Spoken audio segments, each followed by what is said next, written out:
नमस्कार विद्यार्थी मित्रांनो, कर्नार्थी IAS अकॅडमीच्या ऑनलाईन प्लॅटफॉर्मवरती आपलं स्वागत आहे. आजच्या विज्ञान सिरीजमध्ये आपलं पहिलं लेक्चर असणार आहे पेशी आणि पेशी अंगके. आता या चॅप्टरमध्ये जो पेशी हा पार्ट आहे, पेशी म्हणजे आपल्या बॉडीमध्ये असणारे इम्पॉर्टंट पार्ट की जे आपल्या बॉडीमध्ये आपलं स्ट्रक्चर आणि फंक्शन डिफाइन करत असतात. पेशींनाच आपण सेल म्हणतो. ज्यावेळेस सेल आपल्या बॉडीमध्ये काहीतरी स्ट्रक्चर किंवा फंक्शन अप्लाय करतात, ते अप्लाय करण्यासाठी त्यांना स्वतःचं स्पेसिफिक स्ट्रक्चर असतं. आता फॉर एक्झाम्पल, जर आपण सेलचा स्टडी केला किंवा सेलचा पार्ट पाहिला तर नंबर ऑफ सेल पासून आपली बॉडी परफॉर्म झालेली आहे. ज्यावेळेस आपल्या बॉडीचं कन्स्ट्रक्शन किंवा आपल्या बॉडीचं परफॉर्मन्स हा सेलवरती डिपेंड असतो, त्यावेळेस त्या सेलमध्ये दोन प्रकार पडतात. काही सेल ह्या एकपेशीय असतात, काही सेल ह्या बहुपेशीय असतात. त्यांनाच आपण युनिसेल्युलर आणि मल्टीसेल्युलर म्हणत असतो. मग ज्यावेळेस आपण सेलचा विचार करतो, या सेलपासून या सेलचे नंबर ऑफ कंपार्टमेंट मिळून आपल्या बॉडीमध्ये नंबर ऑफ पेशी किंवा नंबर ऑफ सेल तयार होत असतात.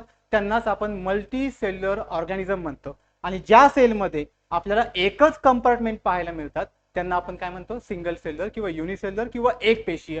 फॉर एक्झाम्पल, जर आपण या डायग्राम मध्ये पाहिलं तर आपल्याला दिसतात की आपल्याकडे एक ह्युमन आहे, एक आपल्याकडे प्लांट आहेत.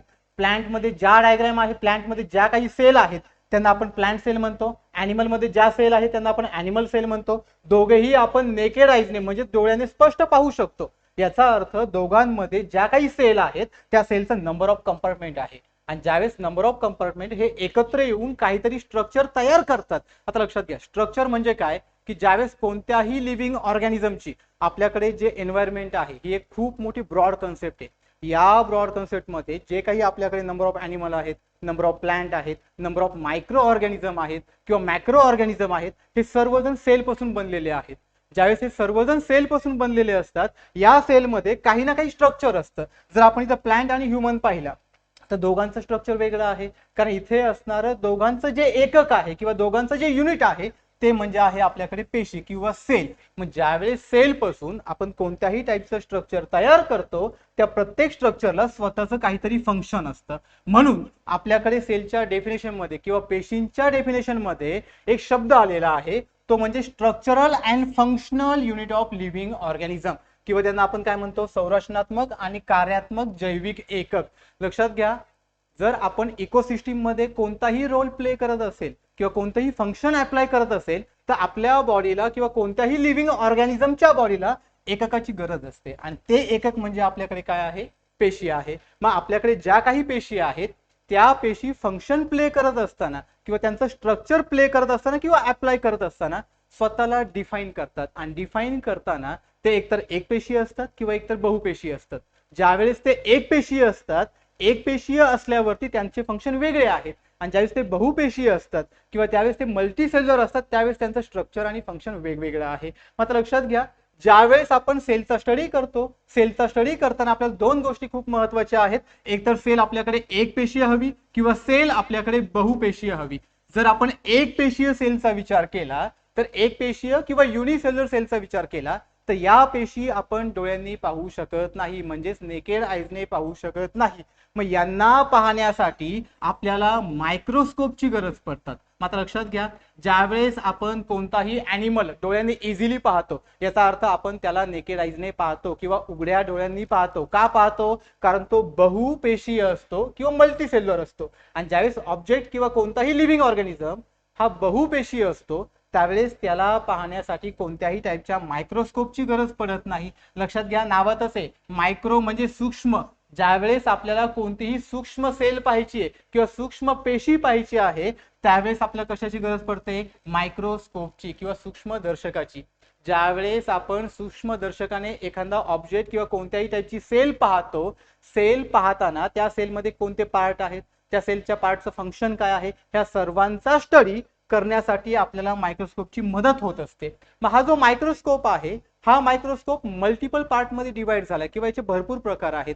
मग आता याचे तीन मेजरली प्रकार पडतात. एक आहे सिंपल मायक्रोस्कोप, दुसरा आहे कंपाऊंड मायक्रोस्कोप आणि तिसरा आहे इलेक्ट्रॉनिक मायक्रोस्कोप. पण लक्षात घ्या, ज्यावेळेस आपण ह्या मायक्रोस्कोपचे टाईप मध्ये कन्व्हर्जन करतो किंवा टाईप मध्ये डिवायडेशन करतो त्यावेळेस या मायक्रोस्कोपचे सुद्धा फंक्शन बदलतात अकॉर्डिंग टू सेल. ज्या प्रकारे सेलचे फंक्शन आहे, फॉर एक्झाम्पल समजा आपण एखादा व्यक्ती पाहिला तर तो व्यक्ती आपल्या डोळ्याने दिसतो किंवा आपण डोळ्याने इमॅजिन करू शकतो की या व्यक्तीचं फंक्शन काय आहे. ऍक्च्युअली फंक्शन त्या व्यक्तीचं नसून त्या व्यक्तीमध्ये असणाऱ्या त्या सेलचं असतं. फॉर एक्झाम्पल जर आपण ह्युमनचा विचार केला तर आपल्याकडे नंबर ऑफ प्रोसेस चालतात. आपल्याकडे डायजेस्टिव्ह सिस्टीम आहे, रेस्पिरेटरी सिस्टीम आहे, आपल्या बॉडीमध्ये एक्सक्रिएटरी सिस्टीम आहे. ज्यावेळेस आपल्या बॉडीमध्ये ह्या वेगवेगळ्या प्रकारच्या सिस्टीम इन्क्लूड झालेल्या असतात, यांच्यामध्ये वेगवेगळ्या प्रकारचे फंक्शन आहेत आणि हे फंक्शन प्ले करण्यासाठी आपल्याकडे ज्या सेल आहेत त्या सेल मल्टी सेल्युलर आहेत किंवा बहुपेशीय आहेत. बहुपेशीय असल्यामुळे आपल्याला त्यांचं फंक्शन इझिली पाहू शकतो, म्हणजे तिथे आपल्याला मायक्रोस्कोपची गरज पडत नाही. मग हा मायक्रोस्कोप आपण कुठे वापरणार आहोत? ज्यावेळेस आपल्याला एक पेशीय सेलचा स्टडी करायचा आहे. मग एक पेशीय सेलचा स्टडी करायचा म्हणजे एक्झॅक्ट काय करायचं, तर या पेशीचं स्ट्रक्चर काय आहे, या पेशीचं फंक्शन काय आहे, या पेशीमध्ये कोणकोणते ऑर्गॅन आहेत किंवा त्यांना आपण पेशी अंगके म्हणतो किंवा आपण त्यांना सेल ऑर्गॅनल्स म्हणतो किंवा सेल कंपार्टमेंट म्हणतो. मग या ऑर्गॅनचं फंक्शन काय आहे या सर्व स्टडीसाठी आपल्याला एक पेशीमध्ये कोणाची गरज पडते, तर मायक्रोस्कोपची गरज पडते. आणि हे जे आपल्याकडे असणारे मायक्रोस्कोप आहेत हे मायक्रोस्कोप त्यांच्या रेंजनुसार त्या सेलचा वेगवेगळा स्टडी करतात. मग लक्षात घ्या, आपल्याकडे सगळ्यात पहिल्यांदा ज्याने सेलचा अभ्यास केला तो म्हणजे कोण, तर रॉबर्ट हुक. रॉबर्ट हुक खूप महत्वाचा आहे मित्रांनो.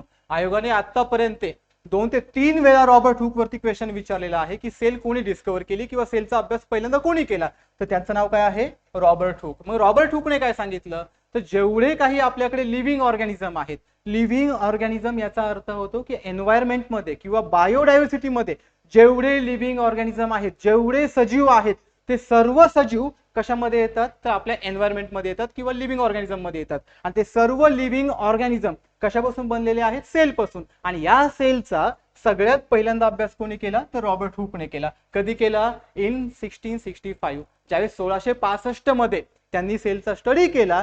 त्यानंतर त्यांनी सेलचे भरपूर फंक्शन सांगितले, सेलचे असणारे वेगवेगळे ऑर्गॅन सांगितले.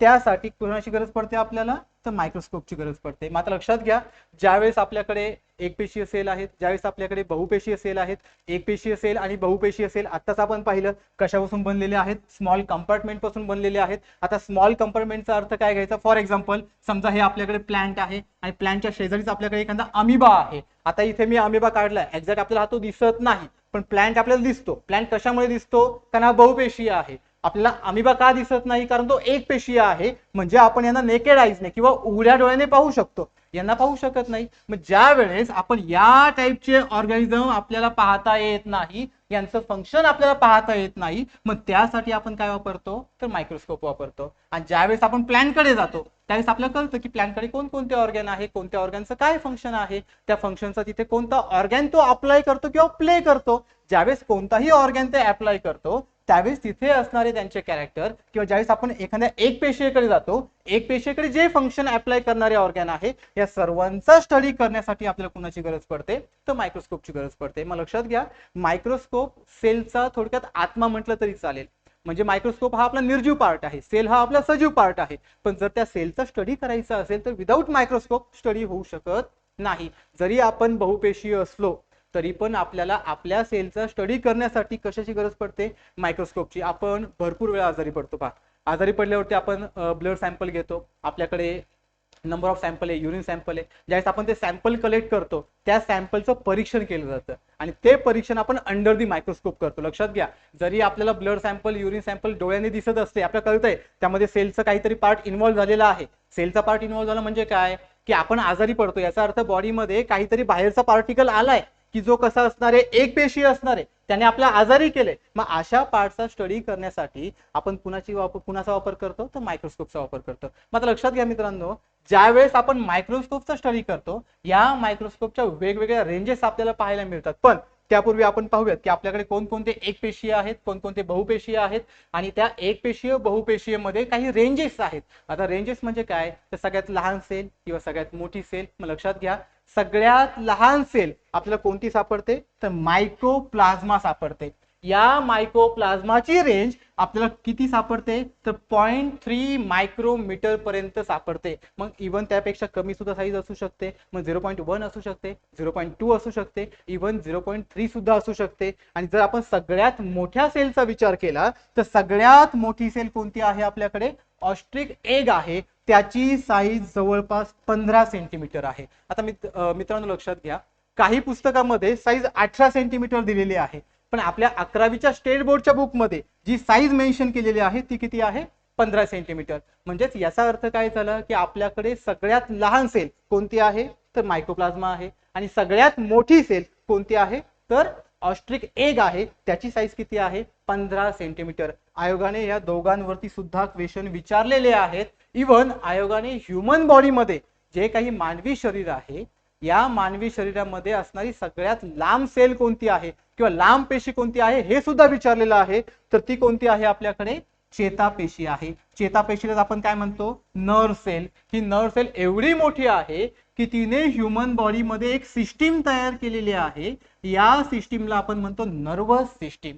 आणि ही नर्वस सिस्टीम आपल्याला काय करते की आपल्या बॉडीमध्ये जे काही मेसेज आहे ज्यांना आपण सायंटिफिक लँग्वेज मध्ये इम्पल्सेस म्हणतो, मग ते इम्पल्सेस ब्रेन पर्यंत घेऊन जाण्याचं किंवा मेंदूपासून घेऊन येण्याचं काम कोण करतात तर आपल्याकडे असणारे नर्व सेल. मात्र लक्षात घ्या, आपल्याला आता 3 सेल पाहिल्या. पहिली सेल कोणती घेतली? मायक्रोप्लाझ्मा, जी काय आहे सगळ्यात लहान आहे, तिची साईज किती आहे? जवळपास 0.3 मायक्रोमीटर आहे. दुसरी सेल आपण कोणती घेतली? ऑस्ट्रिक एग घेतली, तिची साईज किती आहे? 15 सेंटीमीटर, ती सर्वात मोठी आहे. दोघांवरती सुद्धा आयोगाने प्रश्न विचारलेला आहे. इव्हन आपल्याकडे रॉबर्ट हुक याच्यावरती सुद्धा आयोगाने प्रश्न विचारलेला आहे.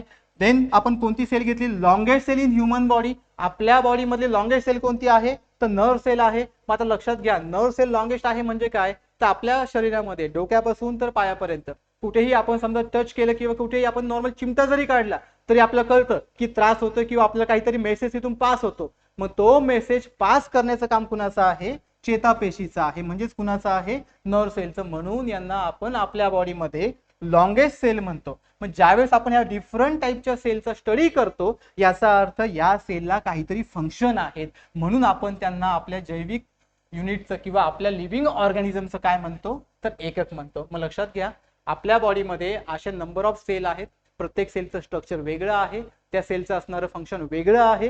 ज्यावेळेस आपण वेगवेगळ्या सेलचं स्ट्रक्चर आणि फंक्शनचा स्टडी करतो त्यालाच आपण काय म्हणतो? सेल म्हणतो. म्हणून सेलच्या डेफिनेशन मध्ये 2 शब्द खूप महत्वाचे आहे. The structural and functional unit of living organism. Without cell कोणताही लिव्हिंग ऑर्गॅनिझम सस्टेन होऊ शकत नाही. या बायोडायव्हर्सिटीमध्ये कोणतंही फंक्शन तो अप्लाय करू शकत नाही. जर त्याला फंक्शन अप्लाय करायचं असेल तर त्याला कुणाची गरज पडते? एका स्पेसिफिक स्ट्रक्चरची आणि त्या स्ट्रक्चरला असणाऱ्या फंक्शनची. ज्यावेळेस फंक्शन आणि स्ट्रक्चर एकत्र येतात त्यावेळेस आपल्याकडे काय तयार होते? सेल तयार होते. मग आता अशाच काही सेल आपण पुढे जाऊन पाहणार आहोत, पण त्या अगोदर आपल्याला एक मायक्रोस्कोप घ्यायचा आहे. मात्र लक्षात घ्या, मी आता थोड्या वेळापूर्वी तुम्हाला सांगितलं की कोणत्याही सेलला जर आपल्याला स्पष्टपणे पाहायचं असेल तर आपल्या मायक्रोस्कोपची गरज पडते. तर आपल्याकडे जवळपास 3 मायक्रोस्कोप सापडतात. पहिला मायक्रोस्कोप कोणता आहे आपल्याकडे? Simple microscope. दुसरा कोणता आहे? Compound microscope. आणि तिसरा कोणता आहे? Electron microscope. आता लक्षात घ्या, ह्या तीनही मायक्रोस्कोपचे फंक्शन वेगवेगळे आहेत. फंक्शन वेगवेगळे आहेत म्हणजे काय? ज्यावेळेस आपण कोणत्याही लॉंगेस्ट सेलला किंवा कोणत्याही लार्जेस्ट सेलला म्हणजे मोठ्या साईजच्या सेलला ऑब्झर्व करतो त्यावेळेस आपल्याला कोणाची गरज पडतात तर सिंपल मायक्रोस्कोपची. आता लक्षात घ्या, ज्यावेळेस आपण एखादा ह्युमन किंवा एखादा प्लांट पाहतो आपण मायक्रोस्कोप घेऊन तिथे जात नाही की तो प्लांट दिसतो कसा किंवा काय, आपण त्याला इझिली पाहू शकतो. याचा अर्थ काय झाला की त्या सेलला किंवा त्या झाडाला आपण इझिली पाहतोय म्हणजे आपण त्यांना नेकेड आईजने पाहतोय. मग नेकेड आईजने पाहतोय म्हणजे काय की त्या बहुपेशीय आहेत. पण जर आपण त्या सेलचा छोटासा किंवा त्या प्लांटचा छोटासा पार्ट घेतला तर आपल्याला कुणाची गरज पडतात? सिंपल मायक्रोस्कोपची. मग लक्षात घ्या, simple microscope, compound microscope, electron microscope यांच्यामध्ये काय फरक आहे तर एकच फरक आहे, तिघांच्या रेंजेस वेगवेगळ्या आहेत. आता आपल्याला सगळ्यांना माहिती की रेंजेसचा मिनिंग काय होतो. आपण सगळेजण स्मार्टफोन वापरतो. आपल्याला माहिती आहे की प्रत्येक स्मार्टफोनची कॅमेऱ्याची कॅपॅसिटी वेगवेगळी असते. जशी प्रत्येक स्मार्टफोनच्या कॅमेऱ्याची कॅपॅसिटी वेगवेगळी आहे त्याच प्रकारे इथे असणाऱ्या मायक्रोस्कोपची सुद्धा कॅपॅसिटी वेगवेगळी आहे. जर आपण सिंपल मायक्रोस्कोप घेतला तर नावातच आहे सिंपल म्हणजे एकदम सिंपल, एकदम साधं. याचा अर्थ हा मायक्रोस्कोप इलेक्ट्रॉन मायक्रोस्कोपच्या लेवलने काम नाही करू शकत. का नाही करू शकत? कारण याची पॉवर कमी आहे. किती पॉवर आहे? 15 to 100 टाइम्स मॅग्निफिकेशन. लक्षात घ्या, मॅग्निफिकेशन म्हणजे मल्टिप्लिकेशन किंवा मॅग्निफाइंग पॉवर. ज्यावेळेस कोणत्याही मायक्रोस्कोपची पॉवर ही 40 to 50 असते किंवा 50 to 100 असते, याचा अर्थ आपण इथे फक्त सेलला पाहू शकतो. लक्षात घ्या, सेलला पाहू शकतो म्हणजे काय? त्या सेलचं स्ट्रक्चर पाहू शकतो किंवा आपल्याला कळेल की आपल्याकडे सेल आहे, पण त्या सेलचं फंक्शन काय आहे किंवा ती सेल दिसते कशी, म्हणजे इन प्रॉपर दिसते कशी, किंवा त्यांच्यामध्ये कोणकोणते ऑर्गॅन आहे, जर हे आपल्याला पाहायचं असेल तर या मायक्रोस्कोपचा इथे यूज होत नाही. त्यासाठी आपल्याला कुणाकडे जावं लागतं, तर नेक्स्ट मायक्रोस्कोप पुढचा कोणता आहे आपला, कंपाऊंड मायक्रोस्कोप. ज्यावेळेस आपण कंपाऊंड कडे जातो, आता कंपाऊंड मध्ये नावातच दिसते, लक्षात घ्या, इथे पॉवर किती होती आपल्याकडे 50 ते 100, इथे पॉवर किती आहे आपल्याकडे 1000. याचा अर्थ काय, यापेक्षा जास्त क्लिअर इमेज कोण देणार आहे आपल्याला, कंपाऊंड मायक्रोस्कोप. आणि हेच जर आपण पुढे गेलो तर पुढे रेंज किती आहे आपली 5 लाख. जर आपण 5 लाखांमध्ये जात असेल तर याचा अर्थ इथे काय होतो की ज्यावेळेस आपल्याला कोणताही सेलचा स्टडी करायचा आहे, त्या सेलमध्ये असणारे ऑर्गॅन्स, फॉर एक्झाम्पल आपण सगळ्यांनी ऐकले की सेलमध्ये काही ऑर्गॅनल असतात ज्यांना आपण पेशी अंगके म्हणतो. मग त्यामध्ये न्यूक्लियस आहे, त्यामध्ये आपल्याकडे गॉल्गी बॉडी आहे, एंडोप्लाझमिक रेटिक्युलम आहे, मायटोकॉन्ड्रिया आहे, प्लास्टिड आहे. ज्यावेळेस या टाईपचे पेशी अंगके आपल्याला पाहिजे असतात त्यावेळेस आपण कोणत्या टाईपचा मायक्रोस्कोप वापरतो, तर इलेक्ट्रॉन मायक्रोस्कोप. मात्र लक्षात घ्या, हे मायक्रोस्कोप का घेतले इथे, तर एक्झामसाठी खूप महत्वाचे आहेत. आपल्याला एक्झाम मध्ये यांच्या रेंजेस येऊ शकतात. मग आपल्याकडे सिंपलची रेंज किती आहे 50 ते 100, देन कंपाऊंडची रेंज किती आहे आपल्याकडे 1000, आणि इलेक्ट्रॉनची रेंज किती आहे आपल्याकडे 5 लाख. मग लक्षात घ्या, ज्यावेळेस आपल्याला कोणत्याही पेशीमध्ये असणाऱ्या पेशी अंगकांचा स्टडी करायचा असेल तर आपण कोणता मायक्रोस्कोप वापरणार, इलेक्ट्रॉन. ज्यावेळेस आपल्याला फक्त सेल काय आहे एवढं समजून घ्यायचं आहे, आपण काय वापरणार, कंपाऊंड मायक्रोस्कोप. आणि ज्या वेळेस आपल्याला त्या पेशींचं फक्त नॉर्मली स्ट्रक्चर किंवा पेशी तिथे प्रेझेंट आहे की नाही एवढंच ओळखायचं आहे, त्यावेळेस आपण काय वापरणार, सिंपल मायक्रोस्कोप. मग ज्यावेळेस आपण ह्या मायक्रोस्कोपला विचार करतो किंवा मायक्रोस्कोपचा स्टडी करतो त्यावेळेस फक्त 3च गोष्टी लक्षात ठेवायच्या, त्या म्हणजे त्यांच्या रेंजेस किती आहे 50 ते 100, 1000 आणि 5 लाख. हे मॅक्झी पेअर साठी आपल्याला महत्वाचं आहे. आता लक्षात घ्या, पुढचा जो पॉइंट आहे आपला तो आहे लेव्हनहूक मायक्रोस्कोप किंवा लेव्हनहूक स्टडी. आता जो लेव्हनहूक आहे हा एक सायंटिस्ट आहे. याने काय केलं, याने स्वतःचा एक मायक्रोस्कोप डेव्हलप केला की तो सिंपल पेक्षाही सिंपल आहे, म्हणजे साध्यापेक्षाही साधा आहे. जर तुम्ही आता इथे पाहिलं, हा जो मायक्रोस्कोप आहे हा मायक्रोस्कोप म्हणजे आपला लेव्हनहूक मायक्रोस्कोप. आणि आपण यापूर्वी जी स्लाइड पाहिली होती त्या 3 मायक्रोस्कोप पाहिले, सिंपल, कंपाऊंड, इलेक्ट्रॉनिक. जर आपण त्या 3 इमेज सोबत हा जर इमेज आपण मॅच केला तर तो मॅच होत नाही. याचा अर्थ काय झाला, हा मायक्रोस्कोप भरपूर सिंपल प्रमाणात, भरपूर साध्या प्रमाणात आहे, तरी सुद्धा या सायंटिस्टने या मायक्रोस्कोपचा वापर करून काय केलं, पहिल्यांदा सेल ऑब्झर्व केली. आणि त्या सेल म्हणजे कोणत्या होत्या, तर एक बॅक्टेरिया सेल होती आणि दुसरी आपल्याकडे अमिबा सेल होती. हा सुद्धा प्रश्न सीजीएल एक्झामला येऊन गेलेला आहे की जो आपल्याकडे लेव्हनहूक आहे किंवा लेव्हनहूक मायक्रोस्कोप आहे त्यांनी पहिल्यांदा ज्या सेल ऑब्झर्व केल्या त्या कोणत्या होत्या. मग त्याचं उत्तर काय आहे आपल्याकडे, एक आहे बॅक्टेरिया, दुसरा आहे अमिबा. लक्षात घ्या, आता आपण हा चौथा मायक्रोस्कोप पाहतोय पण याचा वापर आता कोणीच करत नाही. याचा वापर फक्त एकदाच झाला आणि तो कोणी केला, या सायंटिस्टने केला, म्हणजे लेव्हनहूकने केला. ज्यावेळेस लेव्हनहूकने त्याचा वापर केला त्यावेळेस त्याने 2च पेशी पाहिल्या, एक पाहिला बॅक्टेरिया पेशी आणि दुसरं पाहिला अमिबा पेशी, दोघेही एक पेशीय आहेत. आणि ज्यावेळेस आपण सिंपल किंवा इलेक्ट्रॉनिक मायक्रोस्कोप पाहतो त्यावेळेस आपण ह्या सेलचा पूर्ण डीप मध्ये जाऊन स्टडी करतो. पण लेव्हनहूकच्या काळात हे सगळं अवेलेबल नसल्यामुळे त्याने जो मायक्रोस्कोप डेव्हलप केला तो कसा होता, एकदम सिंपल टाईपचा होता. आता लक्षात घ्या, आतापर्यंत आपण जी काही चर्चा केली ही पूर्ण या पॉइंटचं एक इंट्रोडक्शन होतं. आणि ज्यावेळेस आपण इंट्रोडक्शन बद्दल चर्चा करतो मग या इंट्रोडक्शन बद्दल आपण 3 ते 4 पॉईंट खूप महत्वाचे पाहिले की ज्याबद्दल आयोगाने यापूर्वी प्रश्न विचारलेले आहेत. त्यामध्ये फर्स्ट आपण घेतलं की सेलचं काम काय आहे, तर सेल आपल्या बॉडीमध्ये काय आहे, एक स्ट्रक्चर आहे, एक फंक्शन आहे. इव्हन आता मी इथे उभा आहे म्हणजे काय की मला एक स्ट्रक्चर आहे. इव्हन मला जर एक स्ट्रक्चर असेल तर ते प्रत्येक स्ट्रक्चरचं काही ना काही एक स्पेसिफिक ऑर्गॅन आहे आणि त्या ऑर्गॅनला काही ना काही काम आहे. काम म्हणजे हे झालं त्याचं फंक्शन. मग लक्षात घ्या, मी आता इथे बोलू शकतो कारण मला एक स्ट्रक्चर आहे. आता लक्षात घ्या, मी इथे रायटिंग करू शकतो, रायटिंग म्हणजे माझं एक फंक्शन झालं कारण माझ्याकडे एक सेल आहे आणि माझ्याकडे सेल असल्यामुळे मला एक स्ट्रक्चर भेटलं, त्या स्ट्रक्चरला एक फंक्शन भेटलं आणि फंक्शन भेटल्यामुळे माझी एक बॉडी तयार झाली, मला एक शरीर रचना भेटली. ज्यावेळेस मला शरीर रचना भेटते याचा अर्थ ते माझं एक युनिट झालं. म्हणून आपण पेशींना काय म्हणतो, आपल्या बॉडीतलं एक जैविक एकक म्हणतो. आणि ह्या जैविक एककाचा शोध सगळ्यात पहिल्यांदा कोणी लावला होता, तर रॉबर्ट हुकने. हे नाव विसरायचं नाही, याच्यावरती PYQ विचारलेले आहेत आणि भविष्यातही विचारले जाऊ शकतात. मग लक्षात घ्या, हा एक आपला इंट्रोचा पॉईंट होता. म्हणजे या पॉइंट मध्ये जो इंट्रोचा पॉइंट आहे त्यावरती आयोगाने ऑलरेडी प्रश्न विचारलेले आहेत. दुसरा प्रश्न आयोगाने कशावरती विचारलेला आहे, तर आपल्या बॉडी मधली सगळ्यात किंवा सॉरी या बायोडायव्हर्सिटी मध्ये असणारी सगळ्यात छोटी सेल कोणती, तर कोणती आहे, मायकोप्लाझ्मा. याच्यावरती प्रश्न विचारलेला आहे. मग लक्षात घ्या, इथे रॉबर्ट हुक आणि मायकोप्लाझ्मा दोघेही महत्वाचे आहेत. जर छोट्या सेलवरती प्रश्न विचारला जात असेल तर आयोग कधीतरी मोठ्या सेलवरती पण प्रश्न विचारेल. मग मोठी सेल कोणती आहे तर आपल्याकडे असणारे ओस्ट्रिक एक लक्षात घ्या. याची साईज आणि याची साईज दोघांची वेगळी आहे. याची रेंज आपण किती पाहिली जवळपास 0.3 मायक्रोमीटर आणि याची रेंज आपण किती पाहिली जवळपास 15 सेंटीमीटर. ही झाली आपल्या बॉडीमध्ये सर्वात मोठी सेल आणि ही झाली आपल्या बायोडायव्हर्सिटी मध्ये असणारी सर्वात छोटी सेल. आणि याच बरोबर आपण ह्युमन बॉडीमध्ये असणारी सगळ्यात मोठी सेल किंवा सर्वात लॉंगेस्ट सेल पाहिली ती म्हणजे कोणती होती चेतापेशी किंवा त्यांना आपण काय म्हणतो नर्व सेल. मग आयोगाने यावरतीही प्रश्न विचारलाय, यावरतीही प्रश्न विचारलाय, यावरती अजून विचारला नाही पण विचारला जाऊ शकतो, यावरती सुद्धा प्रश्न विचारलेला आहे. आणि या सगळ्यांचा अभ्यास करण्यासाठी आपल्याला कुणाची गरज पडते तर मायक्रोस्कोपची गरज पडते. मग लक्षात घ्या ज्यावेळेस आपण या सगळ्यांचा स्टडी करतो या सगळ्यांचा स्टडी केल्यानंतर शेवटी आपण जातो इलेक्ट्रॉन मायक्रोस्कोप कडे.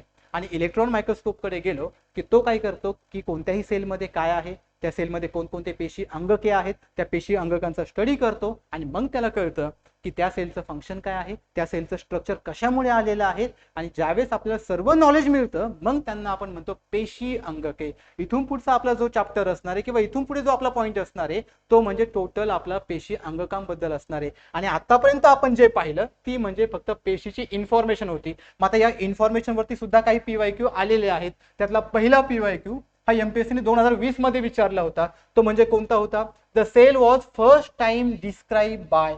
याचा अर्थ काय झाला की फर्स्ट टाइम लक्षात घ्या फर्स्ट टाइम आताच आपण पाहिलं की सेलचा सगळ्यात पहिल्यांदा स्टडी कोणी केला तर रॉबर्ट हुकने केला होता. आता इथे आपल्याला 4 ऑप्शन आहेत.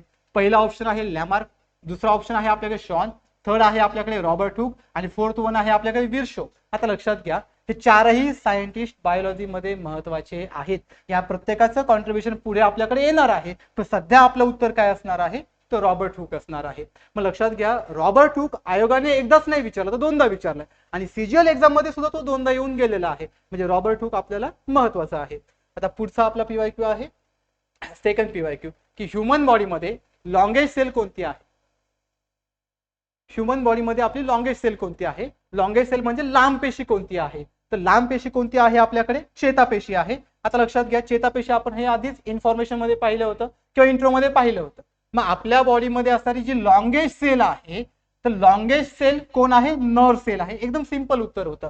पण आपले हे चारही ऑप्शन मग फर्स्ट काय दिलं आपल्याकडे ओवम, सेकंड काय दिलं फॅट सेल, थर्ड काय दिलं आपल्याकडे स्पर्म.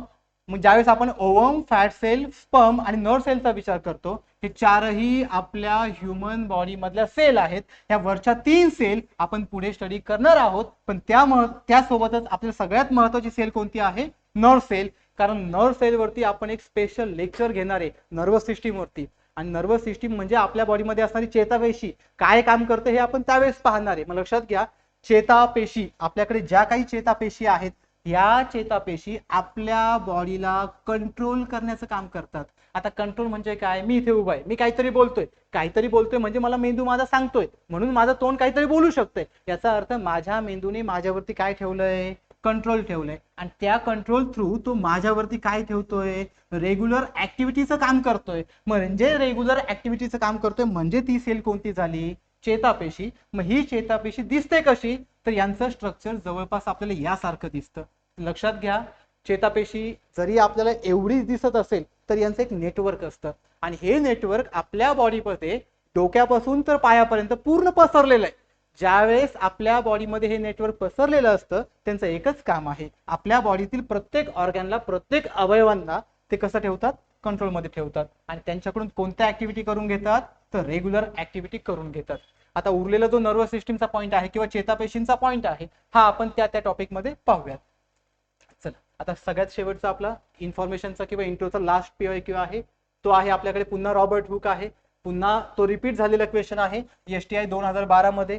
या प्रश्नामध्ये पुन्हा आपल्याला तेच विचारलेलं आहे की सगळ्यात फर्स्ट टाइम सेल कोणी डिस्कवर केली तर त्याचंही उत्तर इथे काय आहे आपल्याकडे रॉबर्ट हुक आहे. लक्षात घ्या मित्रांनो जर तुम्ही त्या PYQ चे आणि ह्या PYQ चे जर तुम्ही ऑप्शन पाहिले ऑप्शन टोटल सेम आहे म्हणजे आयोग ऑप्शन सुद्धा बदलत नाही ऑप्शन पण तेच टाकतोय. मग लक्षात घ्या ऑप्शन पण तेच टाकतोय याचा अर्थ रॉबर्ट हुक जेवढा महत्वाचा आहे तेवढेच उरलेले 3 ऑप्शन सुद्धा महत्वाचे आणि उरलेल्या 3 ऑप्शनचं जे काही सायंटिस्ट आहे त्यांचं कॉन्ट्रीब्युशन काय आहे, त्यांनी काय डिस्कवर केलंय, ते सुद्धा आपण याच लेक्चरमध्ये पुढे पुढे पाहणार आहोत.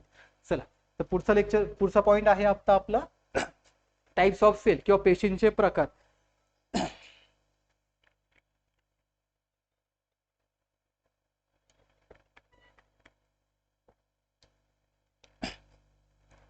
चला मित्रांनो, आताच आपण पाहिलं होतं की पेशी काय आहे. पेशी हे आपल्या बॉडीचं काय आहे, स्ट्रक्चरल आणि फंक्शनल युनिट आहेत.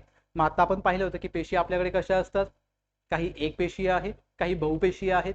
ज्यावेळेस आपण एकपेशीय किंवा बहुपेशीय म्हणतो म्हणजेच आपण त्यांचे काय केले, क्लासिफिकेशन केले किंवा त्यांचे टाईप पाहतो. याचा अर्थ पेशींचे प्रकार आपल्याला खूप महत्त्वाचे आहेत. आयोगाने पेशींच्या प्रकारावरती यापूर्वी खूप वेळा प्रश्न विचारलेले आहेत. मग ज्यावेळेस आपण पेशींचे प्रकार पाहतो, दोन प्रकार खूप महत्त्वाचे आहेत. एका प्रकाराला म्हणतात प्रोकॅरियोटिक सेल आणि दुसरा प्रकार आहे आपल्याकडे युकॅरियोटिक सेल. आता लक्षात घ्या, ही पाठ करण्याची गोष्ट नाहीये. कोणताही बायोलॉजीचा टॉपिक असेल किंवा कोणताही सायन्सचा टॉपिक असेल, हा कधीच पाठ करायचा नसतो, त्याला फक्त फील करायचं असतं.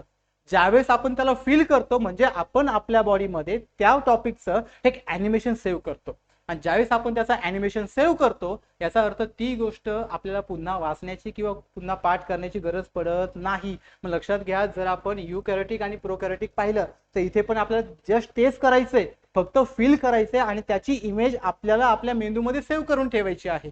ज्या वेळेस आपण प्रोकॅरियोटिक पाहतो म्हणजे प्रोकॅरियोटिक आणि युकॅरियोटिक यांच्यात काय फरक आहे ते आता आपण पाहणार. तर लक्षात घ्या, प्रोकॅरियोटिक ही नेहमी एक पेशीय सेल असते आणि युकॅरियोटिक ही नेहमी कशी सेल असणार आहे, बहुपेशीय किंवा एक पेशीय. आता लक्षात घ्या, एक पेशीय प्रोकॅरियोटिक मध्ये पण आहे, एक पेशीय युकॅरियोटिक मध्ये पण आहे. आता हे का आहे यासाठी आपल्याला खूप डीप मध्ये जावं लागेल.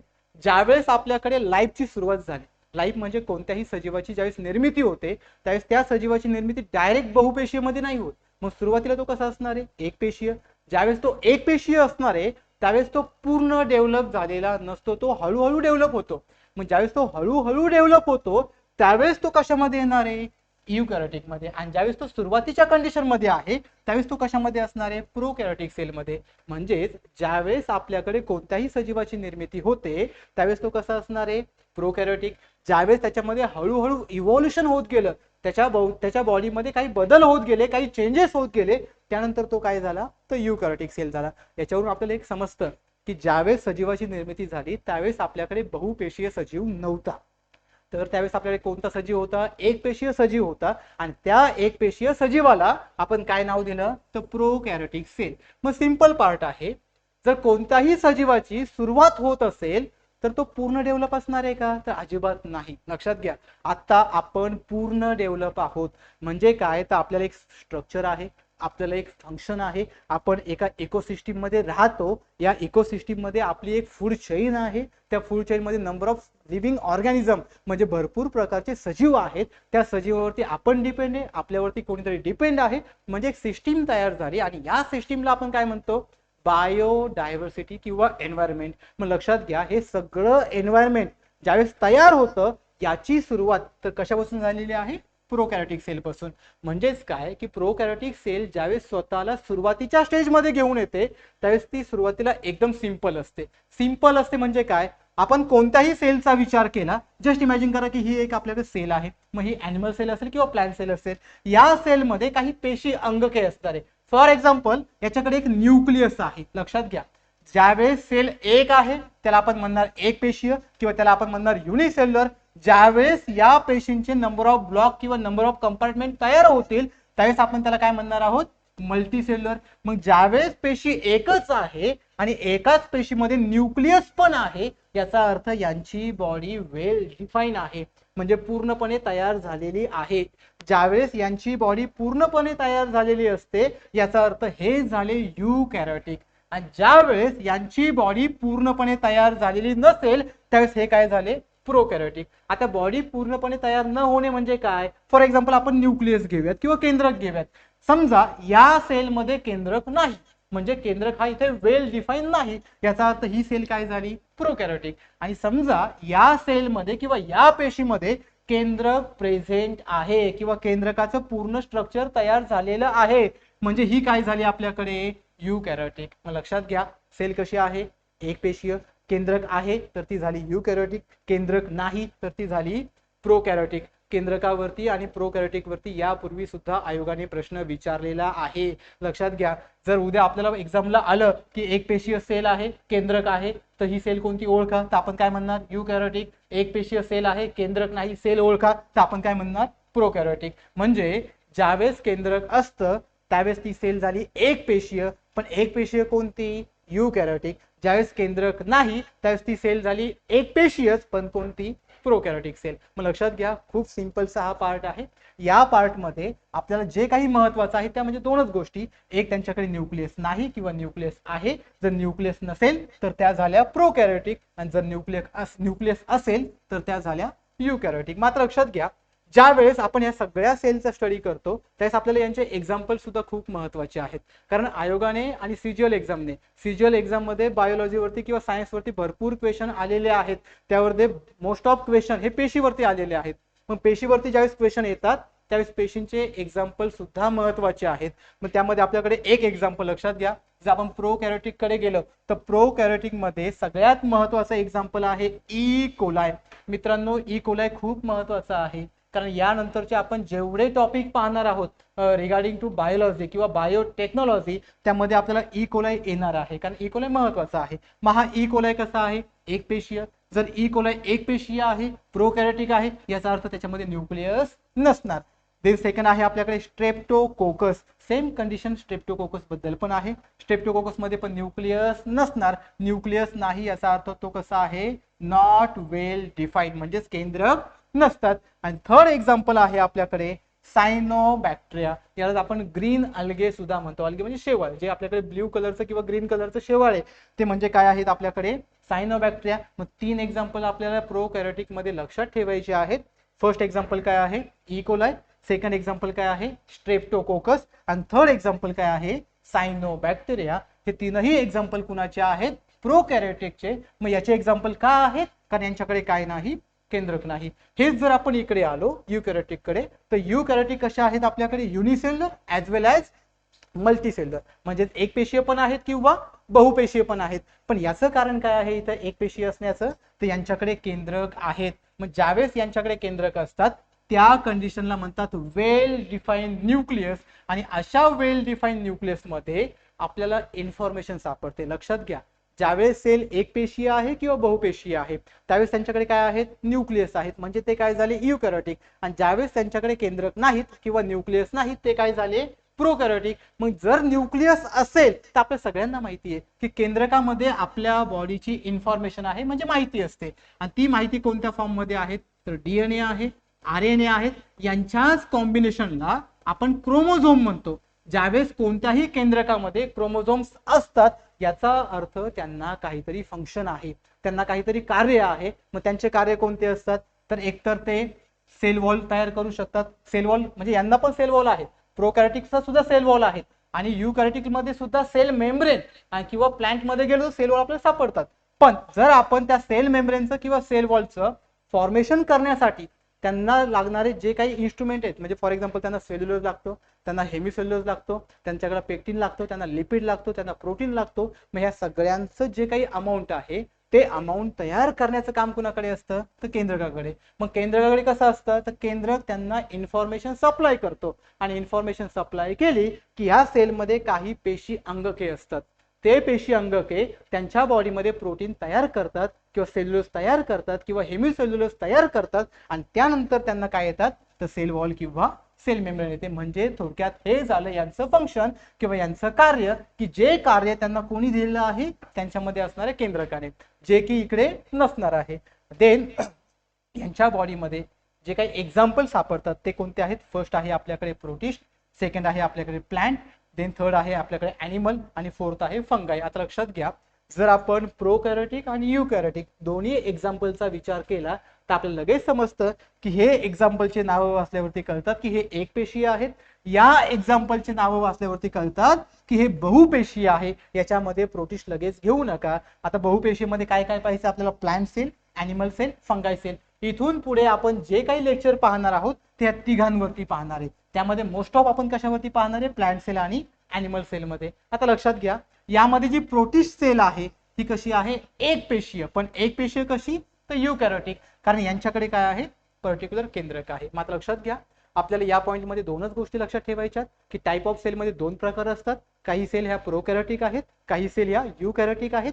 ज्या प्रोकॅरियोटिक सेल आहेत त्यांच्याकडे केंद्रक नसतो, ज्या युकॅरियोटिक सेल आहेत त्यांच्याकडे केंद्रक असतो, आणि त्यांचे एक्झाम्पल किंवा त्यांचे उदाहरण मात्र लक्षात घ्या. यांचे उदाहरण आपण तीन पाहिले. एक घेतला ई कोलाई, दुसरा घेतला स्ट्रेप्टोकोकस आणि तिसरा घेतला सायनोबॅक्टेरिया. यांचे एक्झाम्पल आपल्याला पुढे येणार आहेत. यांच्या एक्झाम्पल वरती ऑलरेडी पीवायक्यू येऊन गेलेले आहेत. मग त्यातलाच एक पीवायक्यू आता आपण घेऊया.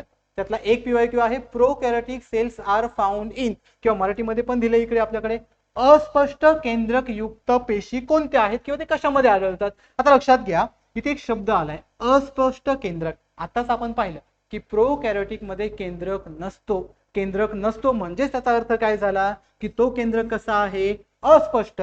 जर तो केंद्रक अस्पष्ट असेल तर अशी पेशी आपल्याला ओळखायची आहे. मग लक्षात घ्या, आता आपण जे काही प्रोकॅरियोटिक सेल होत्या त्यांची आपण आता उदाहरणं पाहिले. मग त्या उदाहरणामध्ये आपल्याकडे अमिबा होता का, किंवा आपल्याकडे बॅक्टेरिया होता का, किंवा आपल्याकडे हायड्रा होता का, किंवा आपल्याकडे रेड सेल होती का. ज्यावेळेस आपण या सगळ्या सेलचा विचार करतो किंवा सगळ्या पेशींचा विचार करतो त्यावेळेस आपल्याला कळतं की या सगळ्या सेल आपल्याकडे जर एक पेशी असतील तर या सेलमध्ये केंद्रक आहे किंवा केंद्रक नाही. मग जर केंद्रक असेल तर त्या झाल्या युकॅरियोटिक, म्हणजे ते यांचं एक्झाम्पल नसणार. आणि जर त्यांच्यामध्ये केंद्रक नसेल तर त्या सेल कोणत्या झाल्या, प्रोकॅरियोटिक. मग आपल्याला एक्झाम मध्ये काय क्वेश्चन मध्ये काय विचारलेलं आहे की प्रोकॅरियोटिक सेल कोणत्या किंवा अस्पष्ट केंद्रक असणाऱ्या सेल कोणत्या. मग याचं उत्तर इथे आपल्याकडे काय झालं तर बॅक्टेरिया झालं. लक्षात घ्या, या बॅक्टेरियामध्ये सुद्धा प्रकार पडतात. काही बॅक्टेरिया पुन्हा युकॅरियोटिक सेलमध्ये पण जातात, ते आपण पुढे पाहणार आहोत की ज्या बॅक्टेरियामध्ये मॉडिफिकेशन होतं ते युकॅरियोटिक, ज्यांच्यामध्ये मॉडिफिकेशन नाही झालं ते अजून प्रोकॅरियोटिक मध्येच आहेत. मग आता यासाठी आपल्याकडे हा एक टेबल आहे. हा टेबल ऑलरेडी आपण डिस्कस केलेला आहे यापूर्वी. पुढचा पॉइंट आहे आपल्याकडे ॲनिमल सेल आणि प्लांट सेल. आता लक्षात घ्या, जेवढा आपला एक पेशीय सेलचा अभ्यास होता तो आतापर्यंत आपण सगळा पूर्ण केलेला आहे. आता इथून पुढे आपलं जे लेक्चर चालणार आहे ते पूर्ण बहुपेशीयवरती चालणार आहे. मग बहुपेशीय म्हणजेच युकॅरियोटिक, युकॅरियोटिक म्हणजेच केंद्रक असणार. जर केंद्रक असेल तर त्यांच्यामध्ये पण सेलमध्ये प्रकार पडतात. मग त्यामध्ये काही आपल्याकडे ॲनिमल सेल आहेत, काही आपल्याकडे प्लांट सेल आहेत. जर आपण आपला स्वतःचा विचार केला तर आपण काय झालो, ॲनिमल सेल. जर आपण कोणत्याही झाडांचा विचार केला तर ते काय झाले, प्लांट सेल. मात्र लक्षात घ्या, ॲनिमल सेल आणि प्लांट सेल मध्ये काही फरक आहे. काही फरक कोणता आहे तो आता आपण या डायग्राम मध्ये पाहणार आहे. आता लक्षात घ्या, ज्यावेळेस आपण या दोन डायग्रामला पाहतो, या दोन डायग्राम मध्ये आपल्याला भरपूर ऑर्गॅन दिसतात. जर आपण भरपूर ऑर्गॅन पाहत असेल तर या ऑर्गॅनला म्हणतात पेशी अंगके.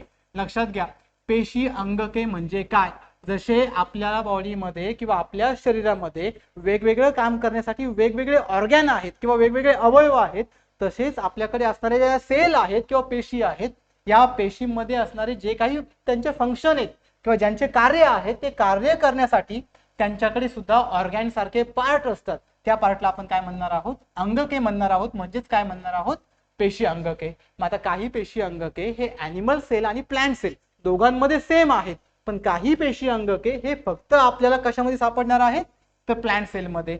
मग आता लक्षात घ्या, पेशी अंगके मध्ये सगळ्यात महत्त्वाचे अंगके कोणते आहेत. काही अंगके खूप महत्त्वाचे की जे आयोगाला नेहमी आवडतात, आयोग त्यावरती क्वेश्चन विचारतो. मग ते अंगके कोणते आहेत, त्यामध्ये पहिला आहे आपल्याकडे सेल वॉल, याला म्हणतात पेशी भित्तिका. लक्षात घ्या, सेल वॉल आपण काय म्हणतो, पेशी भित्तिका.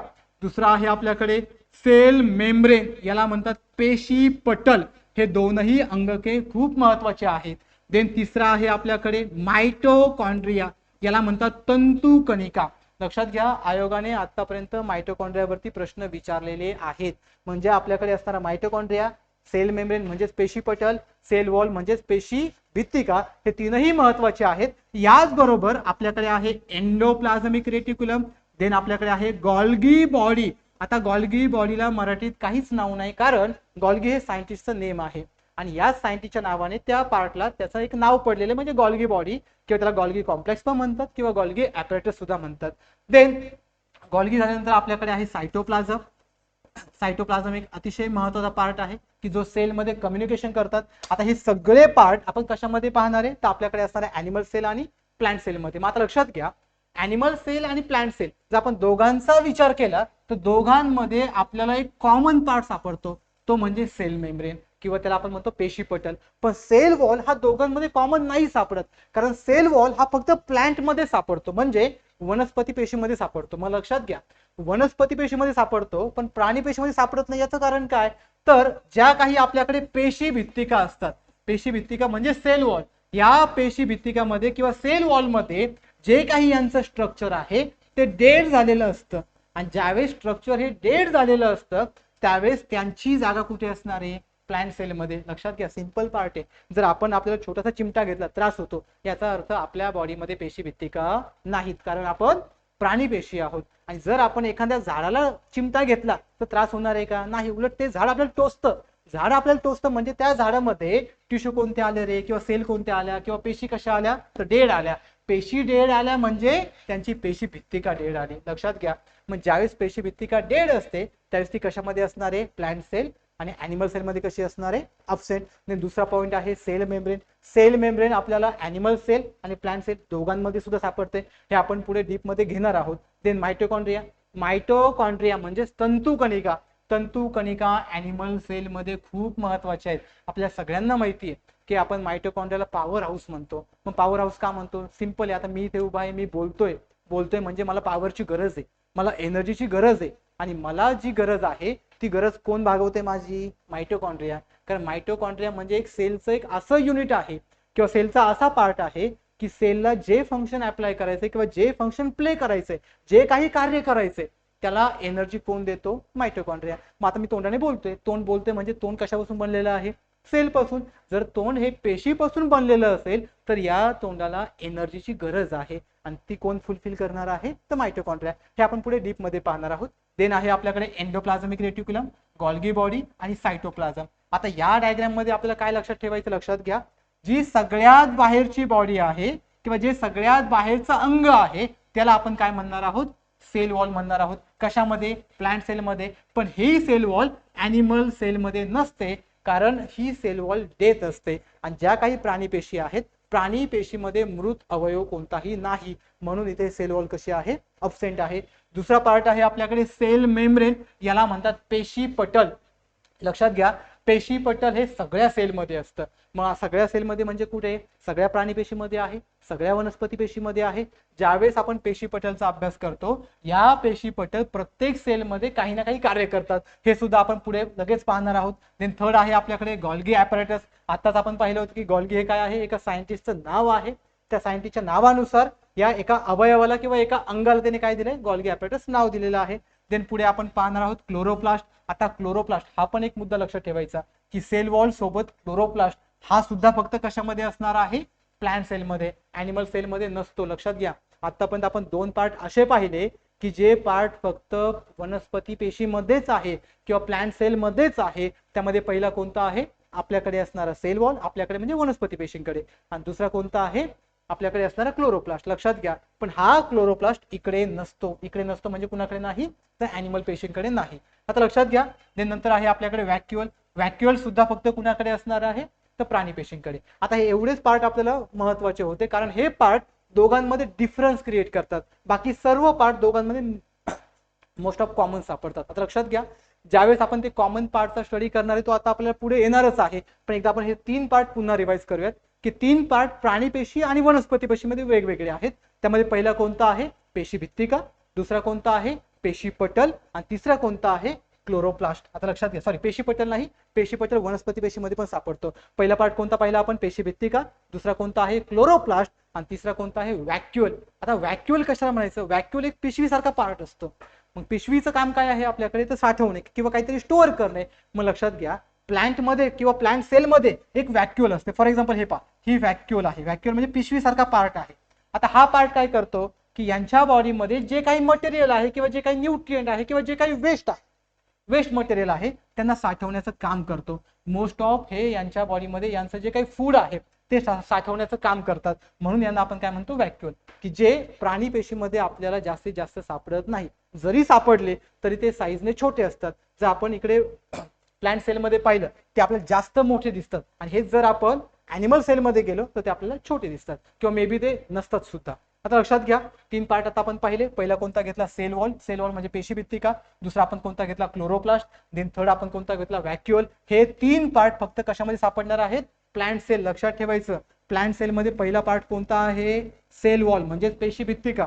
ते सेकंड कोणता आहे? क्लोरोप्लास्ट. आता लक्षात घ्या, क्लोरोप्लास्ट हा वनस्पती पेशीमध्येच सापडतो, प्राणी पेशीमध्ये नाही. आणि तिसरा पॉईंट कोणता घेतला आता आपण? व्हॅक्युअल. व्हॅक्युअल म्हणजे पिशवी सारखा पार्ट आहेत. हे 3 पार्ट आपल्याला वनस्पती पेशीमध्ये जास्तीचे सापडतात ऍज कम्पेअर टू प्राणी पेशी. मग लक्षात घ्या, प्राणी पेशीतले उरलेले अवयव आणि वनस्पती पेशीमध्ये असणारे अवयव बाकी कसे आहेत?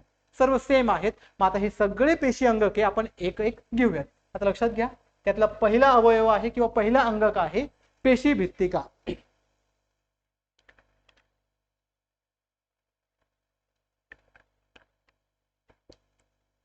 आता लक्षात घ्या, ज्यावेळेस आपण पेशी भित्तिकांचा स्टडी करतो, आता पेशी भित्तिका म्हणजे काय? तर सेल वॉल. आता नावातच आहे वॉल. वॉल म्हणजे काय? लिव्हिंग असणार का डेड असणार? तर डेड असणार. डेड म्हणजे काय? मृत. आताच आपण पाहिलं की सेल वॉल कशी असते? तर डेड असते.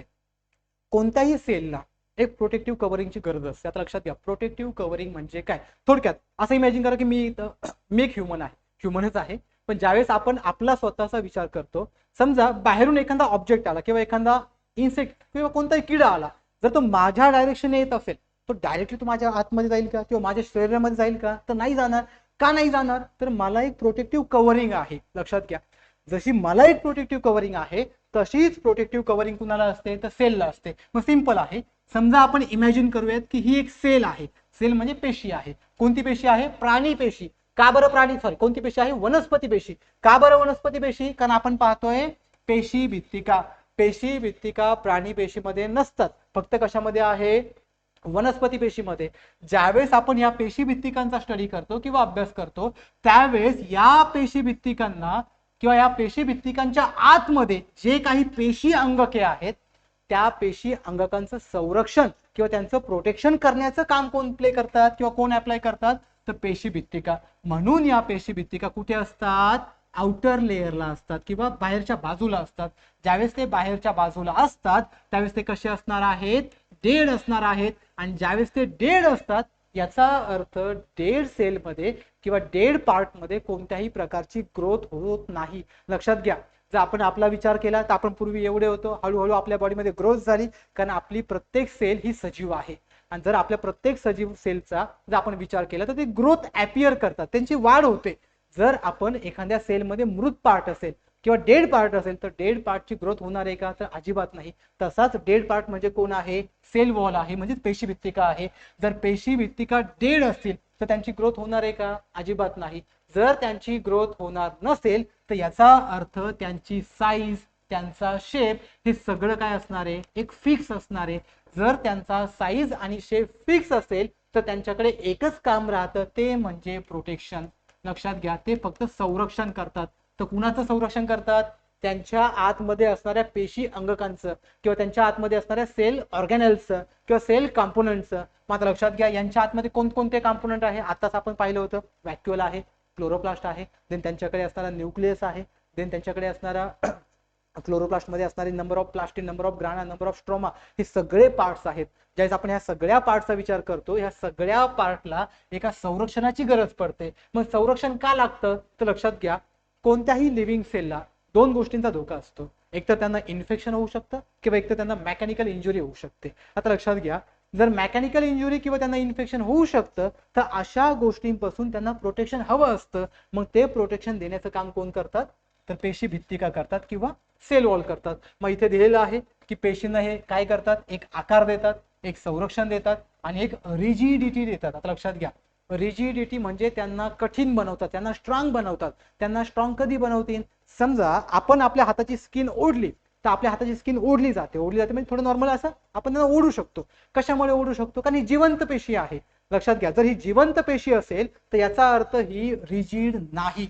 आणि हेच जर आपण एखाद्या झाडाची साल ओढायला गेलो तर ती आपल्याला टोचते किंवा आपल्याला लागते, कारण ती कशी आहे? रिजिड आहे.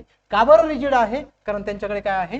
पेशी भित्तिका आहेत. जे सेकंड पॉइंट मध्ये काय आहे? त्यांची संरचना किंवा त्यांचं स्ट्रक्चर. आता स्ट्रक्चर खूप महत्वाचं आहे. स्ट्रक्चरवरती आयोगाने प्रश्न विचारलेले आहेत की यांचं स्ट्रक्चर कशापासून बनलेलं असतं. लक्षात घ्या मित्रांनो, कोणत्याही स्ट्रक्चरचा जर आपण विचार केला, इव्हन आपला विचार केला किंवा एखाद्या वनस्पतीचा विचार केला, तर प्रत्येक स्ट्रक्चर कशापासून तरी बनलेलं आहे. आतापर्यंत आपण पाहिलं की ते सेल पासून बनलेलं आहे, मग ते एक पेशी असतील किंवा बहुपेशी असतील, पण त्या सेल सुद्धा कशापासून तरी बनलेले आहेत. मग ज्या सेल कशापासून तरी बनलेल्या असतात म्हणजे त्यांच्याकडे असणारा त्यांचा पार्ट किंवा त्यांचा पेशी अंग हा सुद्धा कशापासून तरी बनलेला असतो. मग लक्षात घ्या, जो आपल्याकडे पेशी भित्तिका आहे किंवा जो आपल्याकडे सेल वॉल आहे हे कशापासून बनलेले असतात, तर सेल्युलोज किंवा आपल्याकडे हेमिसेल्युलोज किंवा आपल्याकडे लिपिड किंवा पेक्टिन किंवा आपल्याकडे असणारे प्रथिने, आपल्याकडे म्हणजे झाडांकडे. आता लक्षात घ्या, सेल्युलोज, हेमिसेल्युलोज, लिपिड, पेक्टिन महत्वाचे आहेत, कारण आयोगाने यापूर्वी यावरती प्रश्न विचारलेला आहे. मग ज्यावेळेस आपण सेल वॉल किंवा पेशी भित्तिकांचा अभ्यास करतो तर दोन गोष्टी महत्वाच्या आहेत. एक, पेशी भित्तिका म्हणजे काय, पेशी भित्तिकांचं कार्य काय आहे आणि पेशी भित्तिकांची संरचना कशी आहे म्हणजे त्यांचं स्ट्रक्चर काय आहे. तर कार्य आपण पाहिलं, कार्य काय आहे त्यांचं, प्रोटेक्शन. प्रोटेक्शन त्याचबरोबर ते काय करतात, आकार देतात. आकार देतात म्हणजे काय, तर आपण पाहिलं होतं की सेल वॉल कशा असतात, डेड म्हणजे मृत आहे. जर त्या मृत असतील तर त्यांची साईज, शेप म्हणजेच काय, आकार कसा असणार आहे, फिक्स, म्हणजेच त्या सेलला किंवा त्या पेशीला काय भेटला, आकार भेटला. त्याचबरोबर त्यांना काय भेटलं, संरक्षण भेटलं. त्याचबरोबर त्या स्ट्रॉंग झाल्या म्हणजे काय झाल्या, रिजिड झाल्या. हे झालं त्यांच्याकडे असणारं त्यांचा पर्टिक्युलर शेप किंवा त्यांच्याकडे पर्टिक्युलर फंक्शन. आता आपण पाहणार आहे त्यांचं स्ट्रक्चर. स्ट्रक्चर कशापासून बनलेलं आहे, तर पहिला पार्ट त्यांच्याकडे काय आहे, सेल्युलोज, तसेच त्यांच्याकडे काय आहे, हेमिसेल्युलोज, तसेच त्यांच्याकडे काय आहे, लिपिड, आणि काय आहे, पेक्टिन. मग लक्षात घ्या, चार गोष्टी लक्षात ठेवायच्या, सेल्युलोज, हेमिसेल्युलोज, देन पेक्टिन आणि लिपिड, आणि शेवटचा कोणता आहे आपल्याकडे असणारे प्रथिने. प्रथिने म्हणजे प्रोटीन. या सगळ्यांचा उपयोग कशासाठी केला जातो, तर सेल वॉल बनवण्यासाठी किंवा पेशी भित्तिका बनवण्यासाठी. मग हे सगळे पेशी भित्तिका कशामध्ये बनवणार, तर वनस्पती पेशीमध्ये किंवा प्लांट सेलमध्ये. आता लक्षात घ्या, ज्यावेळेस आपण प्लांट पेशीमध्ये सेल वॉल पाहतो ती सेल वॉल आपल्याला या पॅटर्न मध्ये दिसते. आता या पॅटर्न मध्ये दिसते म्हणजे काय, याला एक बाहेरची बाजू आहे, याला एक मधली बाजू आहे आणि याला एक शेवटची बाजू आहे. शेवटची बाजू कशाला जॉईन असणार, सेल मेम्ब्रेनला म्हणजे पेशी पटलाला. आता लक्षात घ्या, पेशी आताच आपण पाहिलं होतं की समजा ही आपली सेल आहे, सेलला दोन महत्वाच्या आउटर लेअर आहेत. एक सगळ्यात बाहेरची बाजू आहे, जी सगळ्यात बाहेरची बाजू आहे तिला म्हटलं आपण पेशी भित्तिका. लक्षात घ्या, तिला काय म्हटलं आपण, पेशी भित्तिका. पेशी भित्तिकाच्या आतमध्ये काय आहे आपल्याकडे, पेशी पटल. मग सिंपल पार्ट आहे, ज्या ठिकाणी पेशी भित्तिकाचा एंड होतो म्हणजे काय चालू होणार, पेशी पटल. मग लक्षात घ्या, या डायग्राम मध्ये आपल्याला दिसतंय की ही बाहेरची बाजू आहे, ही मधली बाजू आहे आणि ही आतमधली बाजू आहे की जी कशाला कनेक्टेड असणार आहे, पेशी पटलाला. म्हणजे आपलं हे काय झालं, पेशी पटल. मग लक्षात घ्या, ज्यावेळेस आपण हे स्ट्रक्चर पाहतो हे स्ट्रक्चर एकदम रिजिड आहे. जर आपण इथले आतमधले फायबरस बॉडी पाहिल्या, ह्या फायबरस बॉडीने एक नेटवर्क तयार केले, एक जाळी तयार केली, आणि ही जाळी यांना कसं बनवते, दृढ बनवते. म्हणजे कसं बनवते, रिजिड बनवते. तर हे झालं आपलं सेल वॉल किंवा पेशी भित्तिका. मग यामध्ये काय काय लक्षात ठेवणार आपण, त्यांचं कार्य आणि त्यांचं स्ट्रक्चर. मग कार्य काय आहे, प्रोटेक्शन. प्रोटेक्शन म्हणजे संरक्षण देणार, एक आकार देणार आणि स्ट्रॉंग बनवणार. स्ट्रॉंग म्हणजे काय, तर रिजिड बनवणार. आणि दुसरी गोष्ट काय आहे, त्यांच्या बॉडीमध्ये जे काही त्यांचं स्ट्रक्चर अपियर झाले किंवा जे काही बनलेले आहेत ते कशापासून बनलेले आहेत. मग कशापासून बनलेले आहेत, सेल्युलोज, हेमिसेल्युलोज, लिपिड आणि पेक्टिन. या गोष्टी महत्वाच्या आहेत. आयोगाने प्रश्न विचारला तर यावरती विचारला जाऊ शकतो, खूप महत्वाचा आहे, यापूर्वी सुद्धा विचारलेला आहे. आता आपला पुढचा अंग आहे प्लाझ्मा मेम्ब्रेन किंवा सेल मेम्ब्रेन. त्यांनाच आपण काय म्हणणार आहे, पेशी पटल. आता लक्षात घ्या, एकदम सिंपल पार्ट आहे, लक्षात कसं ठेवायचं. इमॅजिन करा की ही एक सेल आहे, या सेलमध्ये आपण बाहेरून आतमध्ये चाललोय. लक्षात घ्या, एक बॉक्स आहे म्हणजे ही एक सेल आहे, या सेलमध्ये आपण बाहेरून आतमध्ये चाललोय. ज्यावेळेस आपण बाहेरून आतमध्ये येतो, सगळ्यात बाहेर आपल्याला काय लागणार, तर सेल वॉल म्हणजे पेशी भित्तिका लागणार. पेशी भित्तिका लागणार, पण कोणत्या पेशीमध्ये, वनस्पती पेशीमध्ये, प्राणी पेशीमध्ये नाही. मग ज्यावेळेस आपण वनस्पती पेशीमध्ये सगळ्यात बाहेरून आतमध्ये आलो, आपल्याला लागली सेल वॉल. सेल वॉलच्या आतमध्ये आपल्याला काय भेटणार, पेशी पटल. आणि तो पेशी पटल म्हणजे आपला बाहेरून 2 नंबरचा एक अंग आहे किंवा पेशी अंगके आहेत. मग लक्षात घ्या, ज्यावेळेस आपण पेशी पटल पाहतो, पेशी पटल हे पेशींचं काय आहे, बाह्य आवरण आहे. आता लक्षात घ्या, बाह्य आवरण, पण बाह्य आवरण कुणाचं, जर आपण वनस्पती पेशी आणि प्राणी पेशी घेतल्या तर प्राणी पेशीमध्ये हे सगळ्यात बाह्य आवरण आहे आणि वनस्पती पेशीमध्ये हे बाहेरून 2 नंबरचं बाह्य आवरण आहे. मग आता ज्यावेळेस आपण हे पेशी बाह्य आवरण पाहतो, यांचंही काम हे पेशी भित्तिका सारखंच असतं. आता लक्षात घ्या, पेशी भित्तिका सारखंच काम असतं म्हणजे काय, आपण पाहिलं पेशी भित्तिका आहे. असं इमॅजिन करा की मी एक झाड आहे. मी जर एक झाड असेल तर माझ्या बॉडीमध्ये कोणत्या पेशी असणार आहे, वनस्पती पेशी. जर माझ्याकडे वनस्पती पेशी आहे म्हणजे मला काय आली, सेल वॉल. ती सेल वॉल कशी असणार आहे, मृत असणार आहे. जर ती मृत असेल तर मला एक आकार आहे.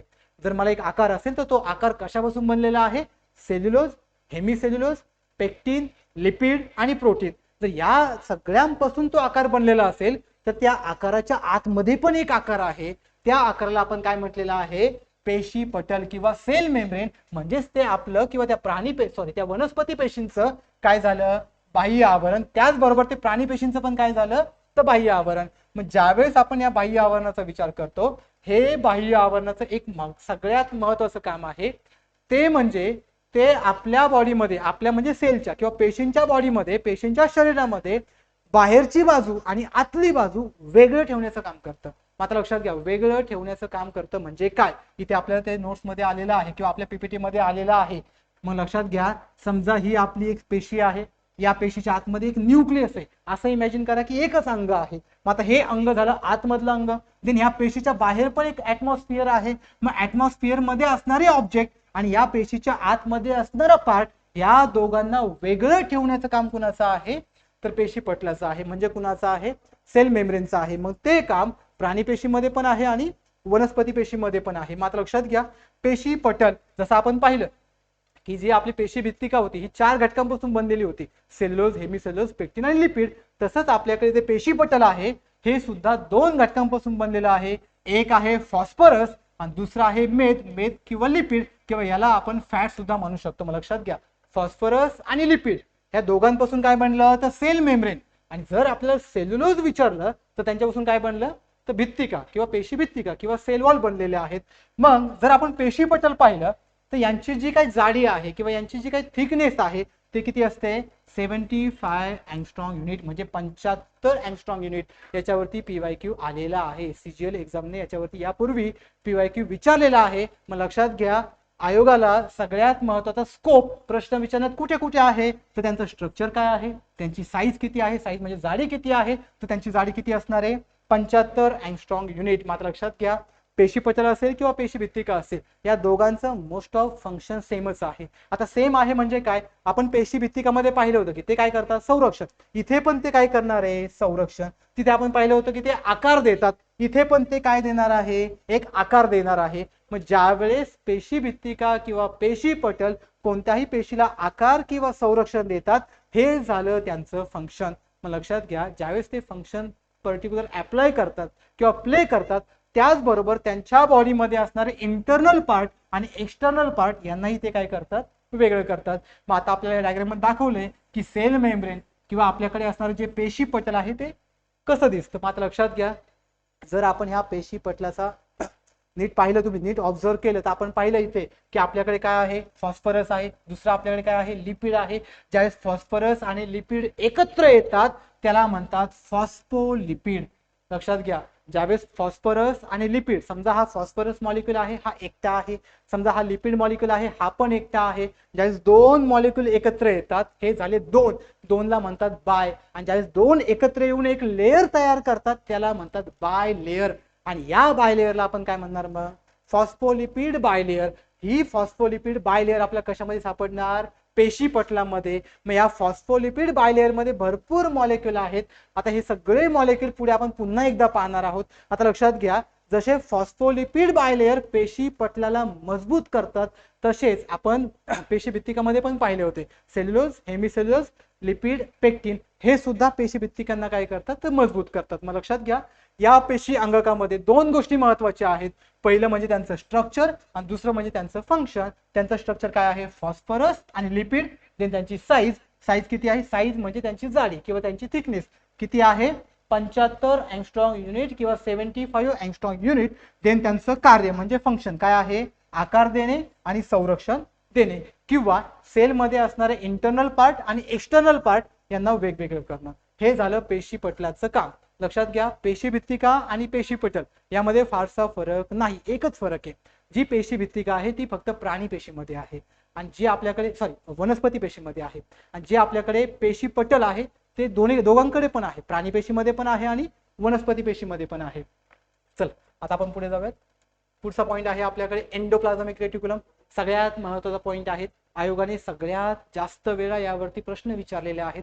लक्षात घ्या, जर तुम्ही भरपूर राज्यांच्या PCS एक्झामचे पेपर पाहिले तर ER वरती, ER म्हणजे एंडोप्लाझमिक रेटिक्युलम, त्यालाच मराठीमध्ये आपण काय म्हणणार आहोत, अंतद्रव्य जलिका. आता लक्षात घ्या, जरी इथे आपण याला अंतद्रव्य जलिका म्हणत असेल तरी आयोगाने प्रश्न विचारताना हा शब्द आहे असाच मराठीमध्ये घेतलेला आहे, तो म्हणजे एंडोप्लाझमिक रेटिक्युलम. आता शब्द मोठा असल्याने आपण त्याला शॉर्टकट मध्ये काय लक्षात ठेवणार, फक्त ER. आता लक्षात घ्या, ज्यावेळेस आपण ER चा स्टडी करतो, जे आपल्याकडे ER आहे, ER हा पेशीमध्ये सगळ्यात महत्वाचा पार्ट आहे. महत्वाचा पार्ट का आहे, कारण तो ER त्या पेशीमध्ये प्रोटीन, लिपिड, कार्बोहायड्रेट बनवत असतो, की जे पेशीसाठी अतिशय महत्वाचा भाग आहे. आता लक्षात घ्या, हा ER काय करतो, त्यासाठी अगोदर आपण डायग्राम कडे जाऊयात आणि मग पुन्हा पॉइंट कडे येऊयात. जर आपण डायग्राम कडे गेलो तर आपले एक सर्कल दिसतोय, बरोबर. हा सर्कल म्हणजे एक पेशी अंग आहे, की याला आपण काय म्हणणार आहोत, न्यूक्लियस. लक्षात घ्या, हा आपलं काय आहे, न्यूक्लियस म्हणजे केंद्रक आहे. ज्यावेळेस आपण पेशीला केंद्रक असतो त्या पेशीला आपण काय म्हणतो, युकॅरियोटिक सेल. जर केंद्रक नसेल तर आपण त्याला काय म्हणणार आहे, प्रोकॅरियोटिक सेल. आता इथे न्यूक्लियस आहे म्हणजे ही झाली युकॅरियोटिक. याच केंद्रकाला एक जाळीसारखा पार्ट कनेक्टेड आहे, या जाळीसारख्या पार्टला आपण काय म्हणणार आहोत, एंडोप्लाझमिक रेटिक्युलम म्हणजेच ER म्हणणार आहोत. मग लक्षात घ्या, या ER चं काम काय आहे हे आता आपण इथे पाहणार आहोत. खूप महत्वाचं काम आहे, यावरती आयोगाने खूप वेळा प्रश्न विचारले आणि भविष्यात पण विचारले जाऊ शकतात. मग लक्षात घ्या, ज्यावेळेस आपण ER पाहतो, हा ER दोन पार्ट मध्ये डिवाइड झालेला आहे. मग दोन पार्ट कोणते आहेत, तर त्यातला सगळ्यात फर्स्ट पार्ट आहे आपला रफ एंडोप्लाझमिक रेटिक्युलम आणि दुसरा आहे स्मूथ एंडोप्लाझमिक रेटिक्युलम. नावातच आहे आपल्याला कळतं, रफ म्हणजे खरबडीत आणि स्मूथ म्हणजे काय, की जो आपल्या एकदम स्मूथ, एकदम मऊ किंवा एकदम गुळगुळीत पार्ट आहे, तर आपण काय म्हणणार आहोत, स्मूथ. आता लक्षात घ्या, ह्या डायग्रामच्या अगोदर इकडे लक्ष द्या, की जर तुम्हाला हा माझा हात दिसतो सगळ्यांना, बरोबर. समजा मी हातावरून हात फिरवला तर हा एकदम गुळगुळीत लागतो. गुळगुळीत लागतो म्हणजे हा काय झाला, स्मूथ पार्ट झाला. पण समजा मी याच्यावरती काहीतरी आणून चिकटवलं, याला रब केलं आणि मग मी याच्यावरतून हात फिरवला तर मला हे कसे जाणवणार रे, रब जाणवणार. सेम कन्सेप्ट जसं मी हातावरती करून दाखवलं, सेम कन्सेप्ट कशावरती असणार आहे, ह्या एंडोप्लाझमिक रेटिक्युलम वरती. ही एंडोप्लाझमिक रेटिक्युलम एक मेम्ब्रेन आहे. या मेम्ब्रेन एक स्ट्रक्चर तयार केलंय आणि हे स्ट्रक्चर फोल्डेबल आहे, ते फोल्ड झालेलं आहे. तुम्हाला दिसतंय हे पहा, हे स्ट्रक्चर फोल्ड आहे. ज्याचे फोल्ड स्ट्रक्चर असतं, या फोल्डेड स्ट्रक्चर वरती किंवा या ज्या घड्या पडलेल्या आहेत, या घड्यांवरती काही ठिकाणी आपल्याला रायबोझोम सापडतात. लक्षात घ्या, काय सापडतात, रायबोझोम. प्रत्येक पेशीमध्ये, मग ती प्राणी पेशी असो किंवा वनस्पती पेशी असो, सगळ्यात महत्वाचा पार्ट आहे रायबोझोम. का आहे ते आपल्याला पुढे पाहायचं. लक्षात घ्या, ज्या ठिकाणी रायबोझोम सापडतो तो आपला काय झाला, रब. मग सिंपल आहे, इमॅजिन करा की हा आपला कोणता पार्ट आहे, एंडोप्लाझमिक रेटिक्युलम. हा कसा आहे, मऊ आहे, गुळगुळीत आहे. समजा मी इथे आणून रायबोझोम सोडले, लक्षात घ्या, जसं आपण रस्त्यावरून जाताना स्पीड ब्रेकर लागतात, स्पीड ब्रेकर आला की आपण काय म्हणतो, रफ एरिया. स्पीड ब्रेकर गेला की आपण काय म्हणतो, smooth area. Same speed breaker म्हणजे काय, इमॅजिन करा तुम्ही, रायबोझोम. समजा या पेशी पटलावर, समजा या ER वरती मी ते रायबोझोम ठेवले, तर हे रायबोझोम काय झाले, आता रब झाले. आणि रब झाल्यावरती यांचं फंक्शन काय असणार, यांच्यापेक्षा वेगळं असणार. मग लक्षात घ्या, ज्या ER मध्ये रायबोझोम आहे त्यांना म्हणायचं रब. ज्या ER चं मिनिंग लक्षात घ्या, ER म्हणजे एंडोप्लाझमिक रेटिक्युलम.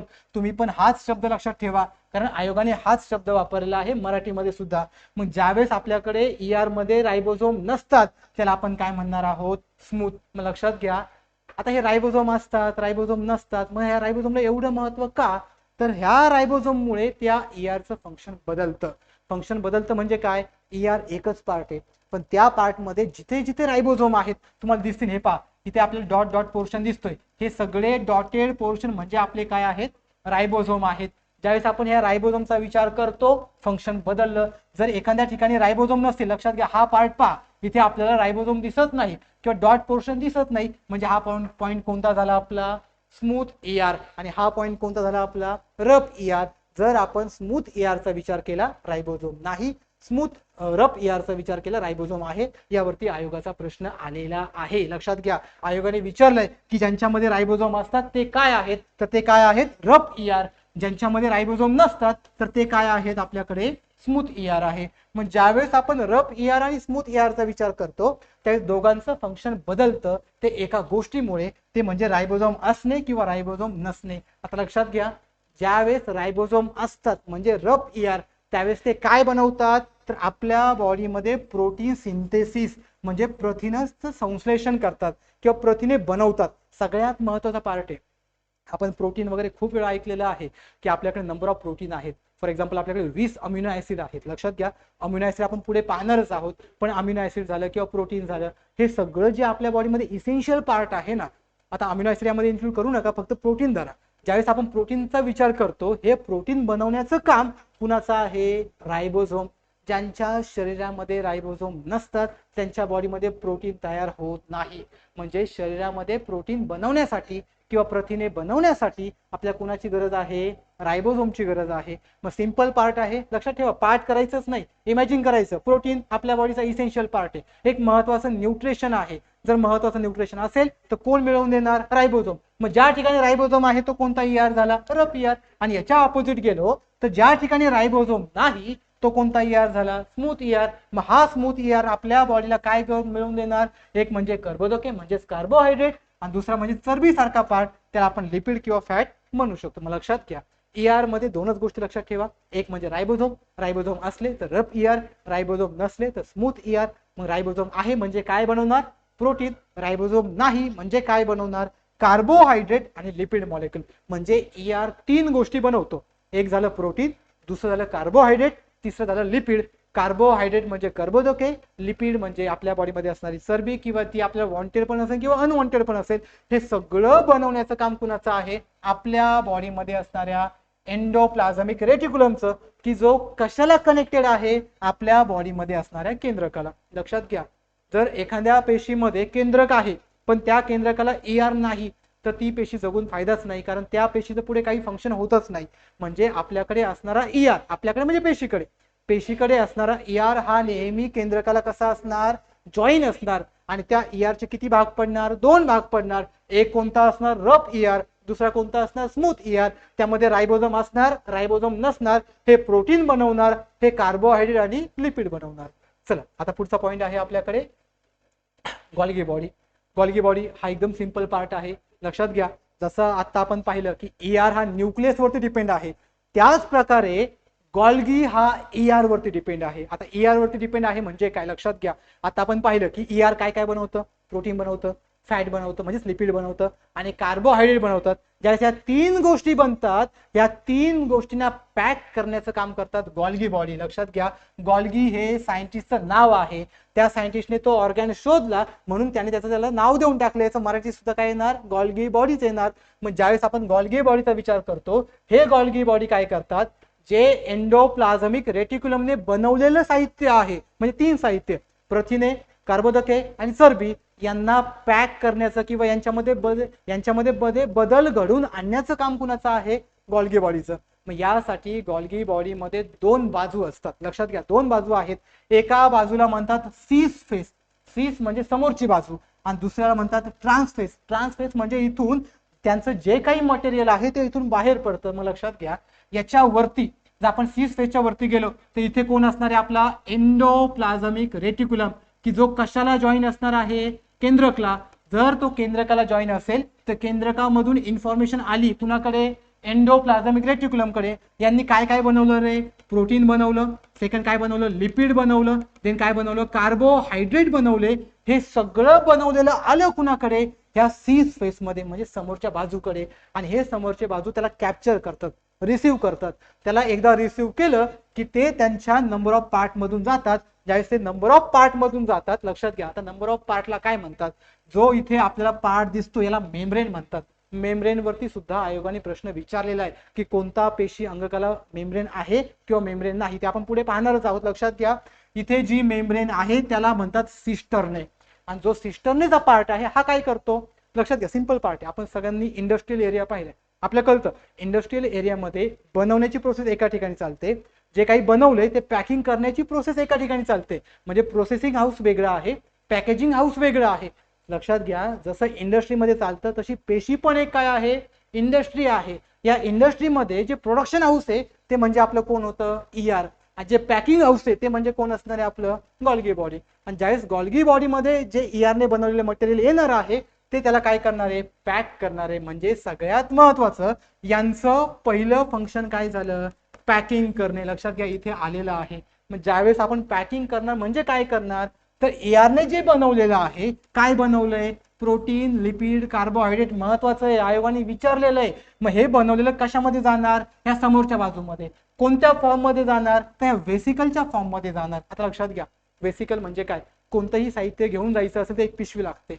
मग पिशवी सारखाच पार्ट म्हणजे इथे कोण आहे, वेसिकल आहे. मग ही पिशवी किंवा हा वेसिकल काय करणार, जे मटेरियल ER कडून आले त्याला ते रिसीव्ह करणार, कॅप्चर करणार. कॅप्चर केल्यानंतर ते ह्या प्रत्येक पार्ट मधून जातं. जाताना त्यांच्यामध्ये काही बदल होतात, त्यांच्यापासून पुन्हा नवीन प्रोडक्ट तयार होतो आणि तयार होऊन पुन्हा ते इथून बाहेर पडतात. जिथून बाहेर पडतात त्याला म्हणतात ट्रान्सफेस. याच्यावरती सुद्धा CGL ने प्रश्न विचारला. अजून आपल्या आयोगाने नाही विचारला, पण CGL ने विचारलेला आहे की गॉल्गी बॉडीमध्ये किती फेस आहेत. किती फेस, फेस म्हणजे बाजू. किती बाजू आहेत, 2 बाजू. एक कोणती आहे, सिस. दुसरी कोणती आहे, ट्रान्स. सिस काय करते, रिसीव्ह करते, कॅप्चर करते आणि त्याला मॉडिफाय करून कोण बाहेर सोडतात, तर ट्रान्स सोडतात. हे झालं आपल्याकडे असणाऱ्या गॉल्गी बॉडीचं फंक्शन. लक्षात घ्या, आपले 4 पेशी अंगके झाले.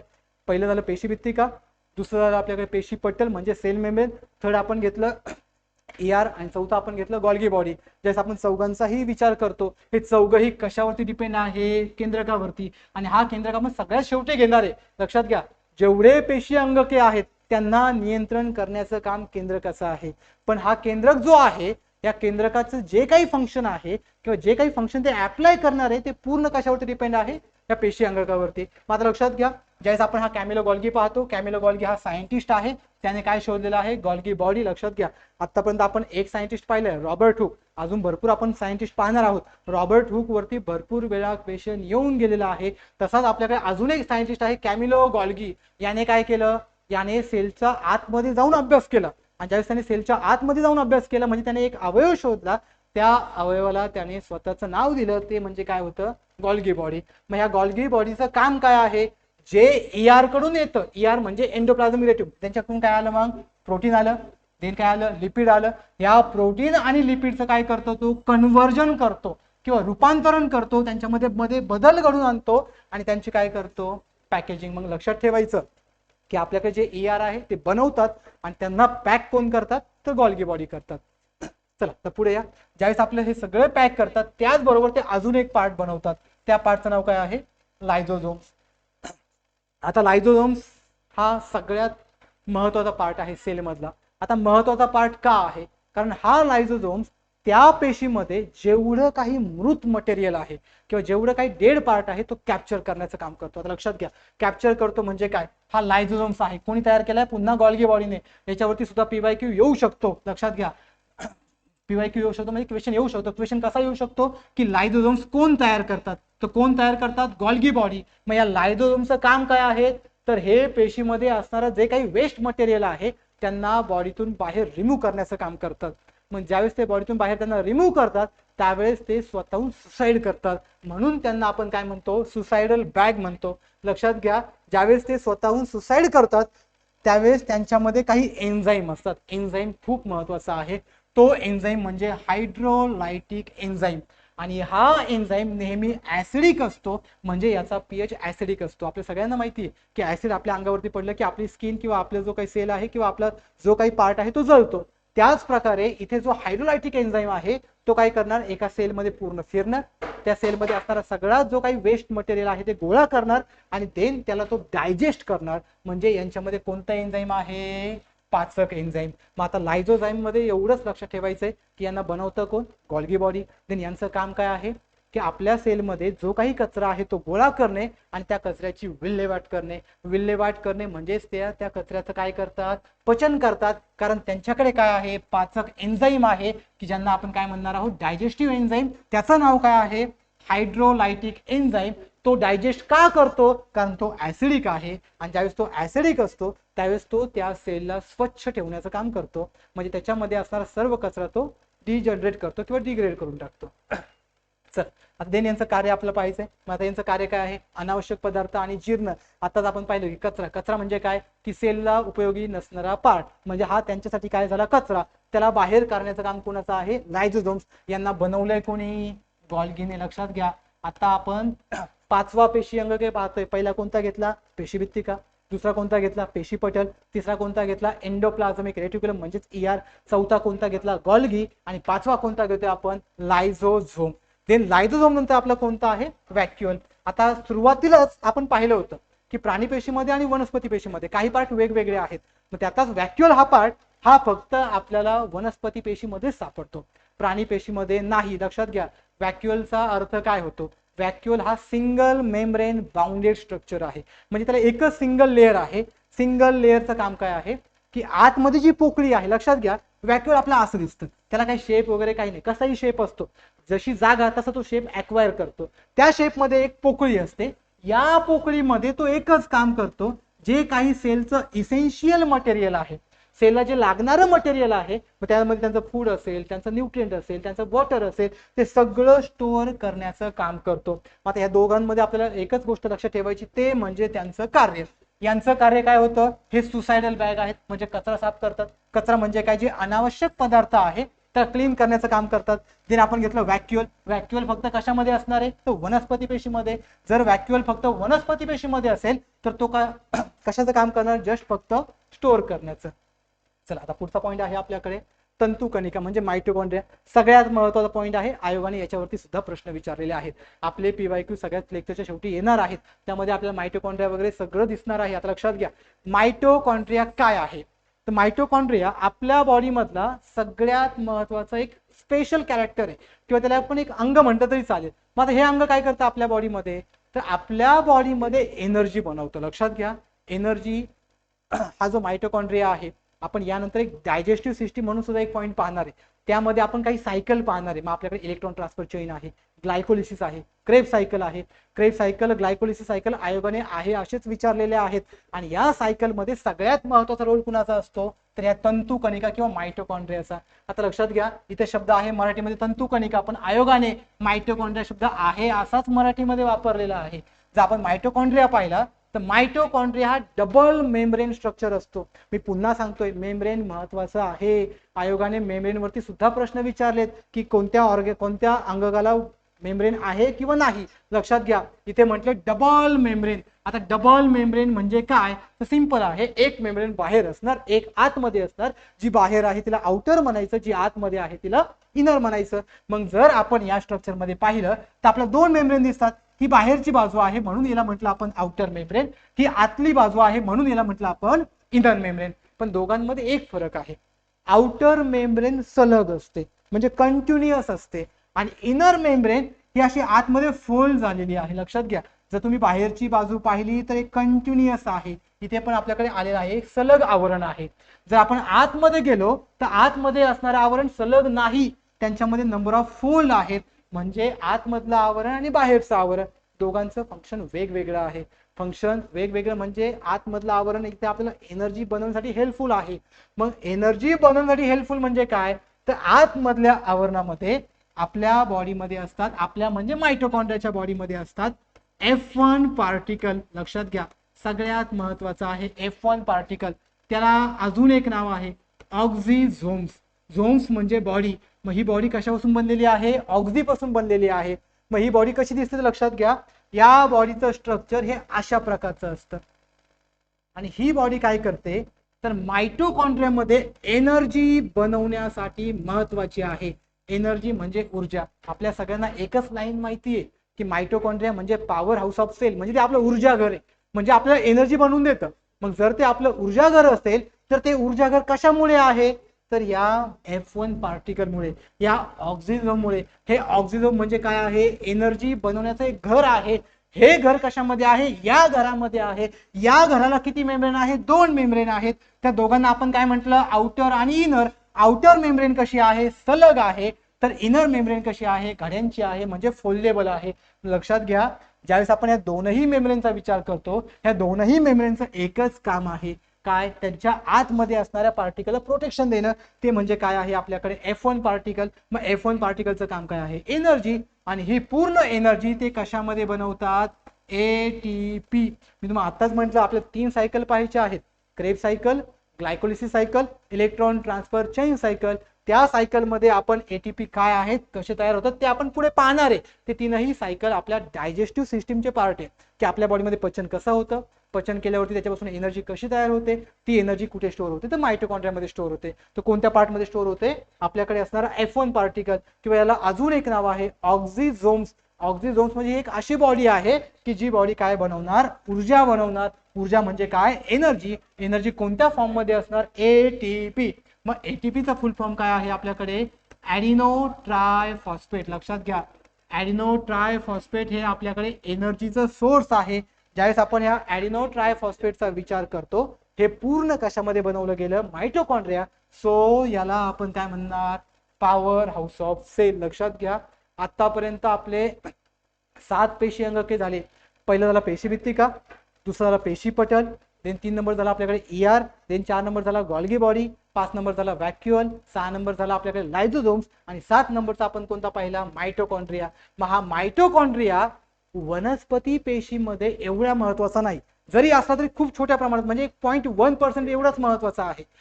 पण जर आपण हे प्राणी पेशीमध्ये पाहिलं, म्हणजे आपल्यामध्ये पाहिलं, खूप महत्वाचं आहे. का, तर तो आपल्याला काय देतो, पॉवर देतो. मग आपल्याला विचार पडला पाहिजे, जर वनस्पतींना जर आपल्याकडे प्राणी पेशी असतील, प्राणी पेशींना पॉवर जर मायटोकॉन्ड्रिया देतो, तर वनस्पतींना कोण देतं. तर लक्षात घ्या, वनस्पतींना जी काही पॉवर आहे ते देण्याचं काम कुणाचं आहे, त्यांच्याकडे असणाऱ्या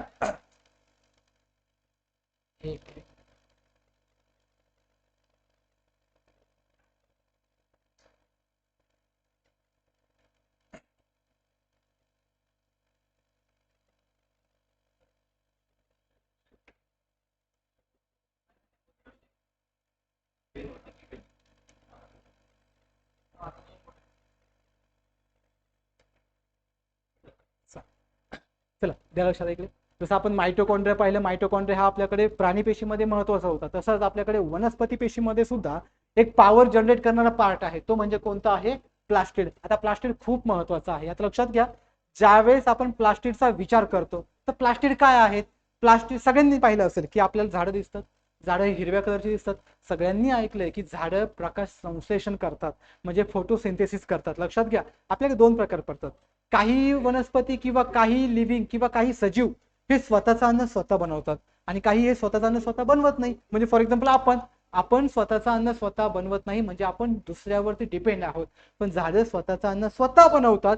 त्या क्रियेला किंवा त्या प्रक्रियेला आपण प्रकाश संश्लेषण किंवा फोटोसिंथेसिस म्हणतो. आणि हे फोटोसिंथेसिस करण्याचं काम कुणाचं आहे, प्लास्टिडचं. आता लक्षात घ्या, फोटोसिंथेसिस नावातच सगळं काही लपलेलं आहे. आता फोटोसिंथेसिस म्हणजे काय, लक्षात घ्या, फोटो म्हणजे फोटॉन, फोटॉन म्हणजे लाईट. लक्षात घ्या, फोटॉन म्हणजे काय, लाईट, आणि लाईट म्हणजे काय, प्रकाश. मग लक्षात घ्या, या प्रकाश, ज्यावेळेस प्रकाशापासून एनर्जी किंवा ऊर्जा तयार होते, त्याला म्हणतात सिंथेसिस. सिंथेसिस म्हणजे तयार होणे. म्हणजे या ऊर्जेचा किंवा या फोटोचा वापर करून आपण जी काही ऊर्जा बनवणार आहोत, त्याला म्हणणार आहोत प्रकाश संश्लेषण किंवा फोटोसिंथेसिस. त्यासाठी आपला कोणता पार्ट महत्वाचा आहे, मग प्लास्टिड. मग लक्षात घ्या, ह्या प्लास्टिडचं काम काय असतं, की प्लास्टिड झाडामध्ये एक पिगमेंट बनवतात. लक्षात घ्या, पिगमेंट बनवतात किंवा पिगमेंट असतात. मग पिगमेंट म्हणजे काय, पिगमेंट म्हणजे रंगद्रव्य. हे रंगद्रव्य वेगवेगळ्या कलरचे असतात किंवा वेगवेगळ्या रंगाचे असतात. मग आपण पाहिलं तर झाड आपल्या हिरव्या कलरचे दिसतात, काही फुलं आपल्याला येलो कलरचे दिसतात, काही आपल्याला ऑरेंज कलरचे दिसतात. मग हे वेगवेगळे जे कलर आहेत, हे कलर म्हणजे आपण कशामध्ये पाहणार आहोत, तर प्लास्टिड मध्ये पाहणार आहोत. लक्षात घ्या, जर झाड हिरवं दिसतंय, समजून घ्यायचं त्याच्यामध्ये काय आहे, क्लोरोफिल आहे. मग हा क्लोरोफिलचं काय काम आहे, ग्रीन कलर देणं. मग आता हा ग्रीन कलर काय करणार, समजा, लक्षात घ्या, एकदम सिंपल प्रोसेस आहे. समजा हे आपल्याकडे झाड आहे, या झाडामध्ये काय आहेत, समजा हे लिव्ज आहेत. आता ह्या लिव्हचा कलर काय आहे, ग्रीन आहे. जर यांचा कलर हिरवा असेल, याचा अर्थ यांच्याकडे पिगमेंट आहे, म्हणजे रंगद्रव्य आहे. त्या रंगद्रव्याचं नाव काय आहे, क्लोरोफिल. मग हे झाड काय करणार, इकडे जो आपला सूर्य आहे, सूर्यातून काय येणार, लाईट येणार. लाईट म्हणजे काय येणार, फोटॉन येणार. ती लाईट तो ऍब्झॉर्ब करणार, आणि लाईट ऍब्झॉर्ब केली की ऑलरेडी यांच्याकडे 2 मीडियम आहे. लक्षात घ्या, 2 मीडियम कोणते आहेत, एक यांच्याकडे आहे CO2, दुसरं यांच्याकडे आहे वॉटर. ज्यावेळेस CO2 आणि वॉटर प्रेझेंट असतो, त्यावेळेस ते लाईट घेतात, आणि त्या लाईटचा वापर करून ते एनर्जी बनवतात. मग ती एनर्जी कोणत्या फॉर्म मध्ये असते, C6H12O6 यालाच म्हणतो आपण ग्लुकोज. लक्षात घ्या, जर आपण एखाद्या झाडाला लाईट दिलीच नाही तर त्या झाडामध्ये प्रकाश संश्लेषण होणार नाही. जर त्या झाडामध्ये प्रकाश संश्लेषण झालं नाही तर त्यांच्याकडे एनर्जी तयार होणार नाही. म्हणजे जसं प्राणी पेशीमध्ये मायटोकॉन्ड्रिया महत्वाचा आहे तसं वनस्पती पेशीमध्ये काय महत्वाचं आहे, प्लास्टिड. कारण प्लास्टिड काय करतात, फोटोसिंथेसिस म्हणजे प्रकाश संश्लेषण करतात. म्हणजे प्रकाशाचा वापर करून ते त्यांचं अन्न स्वतःहून बनवतात. त्यासाठी दोन गोष्टी लागतात, एक CO2 आहे आणि दुसरा वॉटर मॉलिक्यूल आहे. आणि यांचा जो फायनल प्रोडक्ट आहे तो म्हणजे ऊर्जा, म्हणजे तो काय आहे C6H12O6. मग लक्षात घ्या, काही प्लास्टिड हे वेगवेगळ्या कलरचे पण असतात. प्रत्येक प्लास्टिडचं फंक्शन वेगवेगळं आहे, ते आता आपण पुढच्या टेबलमध्ये पाहूयात. मग लक्षात घ्या, जसं आपण मायटोकॉन्ड्रिया पाहिलं आणि जसं आपण प्लास्टिड पाहिलं, प्लास्टिड हे फक्त वनस्पती पेशींसाठी युजफुल आहे आणि जे मायटोकॉन्ड्रिया आहे हे प्राणी पेशींसाठी आहे. दोघांचं काम एकच, ऊर्जा. ऊर्जा म्हणजे एनर्जी, एनर्जी देणं, एनर्जी तयार करणं, ती एनर्जी स्टोअर करणं, यासाठी मायटोकॉन्ड्रिया आणि प्लास्टिड असतात. मग लक्षात घ्या, काही प्लास्टिडचे आपण टाइप्स पाहणार आहोत. आता हे टाइप्स आपल्याला एक्झामच्या व्ह्यूने खूप महत्वाचे आहेत. त्यामध्ये फर्स्ट आहे आपल्याकडे क्रोमोप्लास्ट. आत्ताच आपण पाहिलं होतं की क्रोमोप्लास्ट म्हणजे काय आहेत, पिगमेंट. पिगमेंटला म्हणतात रंगद्रव्य. लक्षात घ्या, रंगद्रव्य म्हणजे काय, मी आता म्हटलं की झाडं हिरवे दिसतात किंवा झाडांच्या काहीतरी फ्लावरचा कलर असतो, किंवा आपण जर आपलं पाहिलं तर आपलं पण काही ना काही कलर आहे. हे कलर म्हणजे आपले रंगद्रव्य म्हणजे पिगमेंट. मग प्लास्टिड मध्ये हे कशा टाइप मध्ये जातात, तर क्रोमोप्लास्ट मध्ये जातात. सेकंड आहे क्लोरोप्लास्ट. लक्षात घ्या, नावातच आहे क्लोरो. क्लोरो म्हणजे ग्रीन कलर, इथे दाखवलेला आहे ग्रीन कलर. आताच आपण पाहिलं काय काम आहे, फोटोसिंथेसिस म्हणजे ऊर्जा करणार. मग ज्यावेळेस ते ऊर्जा बनवणार त्याचबरोबर ते काय बनवणार, लिपिड. लक्षात घ्या, क्रोमोप्लास्ट, क्लोरोप्लास्ट एक्झाम साठी महत्वाचे आहेत. यांचं काम काय, रंगद्रव्य. यांचं काम काय, फोटोसिंथेसिस. देन आपल्याकडे आहे लिकोप्लास्ट, सगळ्यात महत्वाचं आहे. लिकोप्लास्ट काय करणार, आपल्या बॉडीमध्ये फॅटी ऍसिड आणि अमिनो ऍसिड हे दोन बनवण्याचं काम करतात. सगळ्यात महत्वाचं आहे. लक्षात घ्या, मायटोकॉन्ड्रियावरती जसे प्रश्न आलेत तसे आपल्या प्लास्टिडवरती सुद्धा प्रश्न येऊ शकतात. जर प्रश्न आले तर कशावरती आयोग विचारू शकतात, तर प्लास्टिकचे टाईप काय, त्यांचं कार्य काय. मग त्यामध्ये क्रोमोप्लास्ट काय काम आहे, पिगमेंट देणं. देन क्लोरोप्लास्ट काय काम आहे, फोटोसिंथेसिस. का बरं, कारण कलर कसा आहे, ग्रीन कलर. देन आपण पाहिलं लिकोप्लास्ट काय काम आहे, फॅटी ऍसिड आणि अमिनो ऍसिड मिळवून देणं. देन पुढे आहे आपल्याकडे अमायलोप्लास्ट. काय काम आहे, storage of starch and sugars. लक्षात घ्या, आपण भरपूर वेळा प्लांट मटेरियल खातो. आपल्याला कळतं की प्लांट मटेरियल खाल्ले ते स्वीट आहे. आपण स्वीट पोटॅटो खाल्ले असेल, रताळे खाल्ले असेल. ज्यावेळेस आपण रताळे खातो आपल्याला भूक खूप सावकाश लागते, किंवा आपण खिचडी खातो आपल्याला भूक सावकाश लागते. का बरं भूक सावकाश लागते, कारण त्याच्यामध्ये असतं स्टार्च किंवा त्याच्यामध्ये काय असतं, शुगर.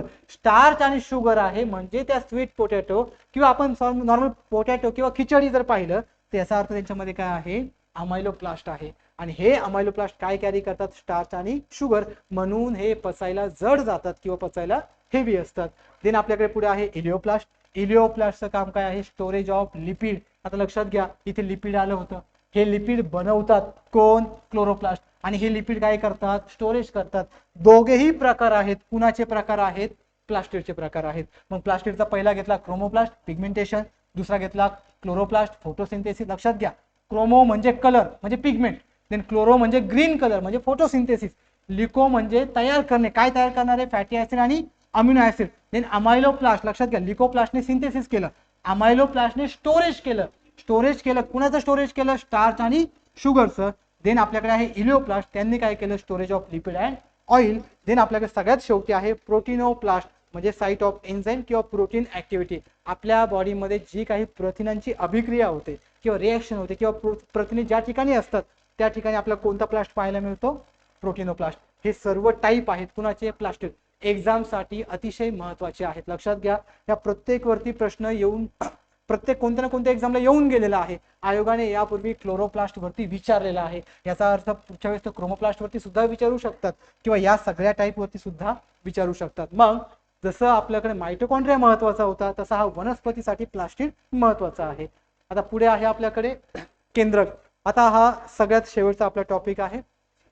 पेशी अंगकामध्ये सगळ्यात महत्वाचा, जेवढे आतापर्यंत आपण अंगके पाहिले, मग ते पेशी भित्तिका असेल, पेशी पटल असेल, एंडोप्लाझमिक रेटिक्युलम असेल, गॉल्गी बॉडी असेल, या सगळ्यांना नियंत्रणात आणण्याचं काम कुणाचं आहे, केंद्रकाचं. आता लक्षात घ्या, नियंत्रण म्हणजे काय. समजा मी आहे, आता मी काहीतरी बोलतो, याचा अर्थ माझ्यावरती नियंत्रण आहे. कुणाचं नियंत्रण आहे, तर माझ्या मेंदूचं नियंत्रण आहे. म्हणजे माझा मेंदू मला काहीतरी सांगतो कुणा थ्रू सांगतो? आपण सुरुवातीलाच पाहिलं होतं, चेतापेशी, आपल्या बॉडी मधले सगळ्यात लॉंगेस्ट पेशी. मग जर आपल्याकडे चेतापेशी असेल, चेतापेशी आपल्यावरती नियंत्रण ठेवते, तसंच प्रत्येक सेलवरती नियंत्रण ठेवण्याचं काम कुणाचं आहे? केंद्रकाचं, म्हणजेच कुणाचं आहे? न्यूक्लियसचं. लक्षात घ्या, याचे पण आपण एक सायंटिस्ट पाहणार आहे. आतापर्यंत आपण 2 सायंटिस्ट पाहून घेतलेले आहेत. पहिला कोणता घेतला होता? रॉबर्ट हुक, ज्याने सेलचा शोध लावला. सेकंड कोणता घेतला? कॅमिलो गॉल्गी, ज्याने गॉल्गी बॉडीचा शोध लावला. आता तिसरा आपण कोणता घेणार आहे? रॉबर्ट ब्राउन, की ज्याने कशाचा शोध लावला? न्यूक्लियसचा. मग हा न्यूक्लियस आपल्या बॉडीवरती नियंत्रण ठेवतो, म्हणजे याचं कार्य आपल्या बॉडीवरती नियंत्रण ठेवणं आहे. मग ज्यावेळेस ते नियंत्रण ठेवतं, त्या नियंत्रणासाठी त्यांच्याकडे काही इन्फॉर्मेशनची गरज असते. मग ती इन्फॉर्मेशन कोणत्या फॉर्म मध्ये असते? तर क्रोमोझोम. हे क्रोमोझोम कशापासून बनलेले आहेत? तर डीएनए आणि आरएनए. आणि हे डीएनए आणि आरएनए, आता डीएनए आरएनए सगळ्यांना फॅमिलियर आहे, आपल्या सगळ्यांना माहिती आहे की आपल्या बॉडीमध्ये डीएनए आरएनए आहेत, यांच्यापासून बनतो क्रोमोझोम. आणि या क्रोमोझोमची जागा कुठे आहे? केंद्रकामध्ये. आणि हा केंद्रक पूर्ण पेशीला काय करतो? नियंत्रणात ठेवतो. मग लक्षात घ्या, या डीएनए मध्ये सुद्धा आपल्याला काय पाहायला मिळतात? तर जीन. हा फ्लो चार्ट मी इथे घेतलेला आहे. टोटल क्रोमोझोम आपल्या बॉडीमध्ये, लक्षात घ्या, प्रत्येकाच्या बॉडीमध्ये क्रोमोझोम नंबर वेगळे आहेत. आपल्या बॉडीमध्ये किती आहेत? 46. देन क्रोमोझोम मध्ये काय आहेत? डीएनए आणि आरएनए. ह्या डीएनए मध्ये काय आहेत? जीन. आणि या तिघांमध्ये काय आहे? तर इन्फॉर्मेशन. आणि हे तिघे पण कशामध्ये आहेत? या न्यूक्लियस मध्ये आहेत, म्हणजेच केंद्रकामध्ये आहेत. आता लक्षात घ्या, इथं दिसतोय आपल्याला केंद्रकाच्या अवतीभोवती कोण आहे? Endoplasmic reticulum. म्हणजे आता आपण सुरुवातीला पाहिलं होतं की endoplasmic reticulum always connected to the nucleus. हा ऑलवेज कुणाला कनेक्टेड आहे? न्यूक्लियसला. कारण त्याला माहिती लागते, आणि माहिती कुणाकडे असते? न्यूक्लियसकडे. मग लक्षात घ्या, यांचं कार्य काय काय आहे? पेशीचे विभाजन, त्याला आपण सेल डिव्हिजन म्हणतो. लक्षात घ्या, जर सेल एक असेल तर आपण एकपेशीय म्हणणार. जर सेल एकापेक्षा जास्त असतील तर त्याला आपण बहुपेशीय म्हणणार. प्रत्येक सेलमध्ये, मग ती एकपेशीय असो किंवा बहुपेशीय असो, त्यांच्यामध्ये पेशींचं विभाजन होत असतं. आणि हे पेशींचं विभाजन करण्यासाठी कोण मदत करतो त्यांना? न्यूक्लियस म्हणजे केंद्रक मदत करतो. देन आहे सेकंड आहे पेशीवरती नियंत्रण ठेवणं, की जे आता आपण पाहिलं कशा थ्रू नियंत्रण ठेवतात? Chromosome, DNA, gene. देन पेशीबद्दलची सर्व माहिती त्यांच्यामध्ये इन्क्लूड असते. आणि सगळ्यात महत्वाचं कारण म्हणजे अनुवंशिकता, की ज्याला आपण काय म्हणणार आहोत? हेरिडिटी. लक्षात घ्या, आपण भरपूर वेळा पाहतो की समजा आपण आपले पूर्वज पाहिले आणि आपण पाहिलं, आपल्या पूर्वजांचं स्ट्रक्चर आणि आपलं स्ट्रक्चर सेम आहे. म्हणजे आपले आई वडील किंवा आपण जर आपलं स्ट्रक्चर पाहिलं तर आपल्या आई वडिलांसारखंच आहे. म्हणजे 2 हात, 2 पाय, 2 कान, 2 डोळे, जसं त्यांचं स्ट्रक्चर तसंच आपलं स्ट्रक्चर. याचा अर्थ काय झाला? त्यांची इन्फॉर्मेशन आपल्याकडे आली. जर त्यांची इन्फॉर्मेशन आपल्याकडे येत असेल तर त्याला म्हणतात हेरिडिटी, म्हणजेच म्हणतात अनुवंशिकता. मग याची डेफिनेशन काय होते तर लक्षात घ्या, the transfer of genetic character from one generation to another generation is called as heredity. मग लक्षात घ्या, आता आपण जे जेनेटिक कॅरेक्टर पाहतो ते म्हणजेच काय आहेत? क्रोमोझोम. म्हणजेच काय आहे? डीएनए. म्हणजेच काय आहे? जीन. ज्यावेळेस हे एका जनरेशन कडून पुढे जातात म्हणजे ते काय झाले? अनुवंशिकता झाले किंवा हेरिडिटी शो करतात. मग हा झाला आपला केंद्रक. लक्षात घ्या, इथे आपले सगळे पेशी अंगके संपलेले आहेत. आता आपला जो पुढचा पॉइंट आहे तो आहे PYQ चा. मग यावरती कोणकोणते PYQ आलेले आहेत ते आपण इथे आता घेणार आहोत. त्यातला पहिला PYQ आहे आपल्याकडे, which of the following cell organelle is not bounded by membrane. किंवा मराठीमध्ये पहा काय म्हटले, खालीलपैकी कोणत्या घटकाभोवती पटल नसते. मी तुम्हाला भरपूर वेळा सांगितलं, आपण आतापर्यंत जेवढे पेशी अंगके घेतले त्या प्रत्येकामध्ये आलं होतं की double membrane, single membrane, outer membrane, inner membrane. ह्या सगळ्या मेम्ब्रेनला आपण काय म्हणतो? पटल म्हणतो. मग ह्या प्रश्नामध्ये त्यांनी असं विचारलेलं आहे की असा कोणता अवयव आहे किंवा कोणता अंग आहे की ज्याला काय नाही? पटल नाही. मग लक्षात घ्या, आपण घेतला क्लोरोप्लास्ट. आता क्लोरोप्लास्ट आपण मगाशीच पाहिला, त्याला असा क्लोरोप्लास्ट आहे, म्हणजे त्यांना किती मेम्ब्रेन आहे? Double membrane. यांनी काय विचारलंय? पटल नसते, म्हणजे क्लोरोप्लास्ट आपला गेला. पुढे काय विचारलंय? रायबोझोम. आता रायबोझोम आपण कशामध्ये पाहिला होता? ER मध्ये. लक्षात घ्या, रायबोझोम जस्ट बॉडी आहे. ती बॉडी कुठे लोकेट झालेली आहे किंवा त्याचं स्थान कुठे आहे? तर ER मध्ये आहे. ज्यावेळेस त्याची लोकेशन ER मध्ये आहे म्हणजे ER ला स्वतःची मेम्ब्रेन आहे, स्वतःचं पटल आहे.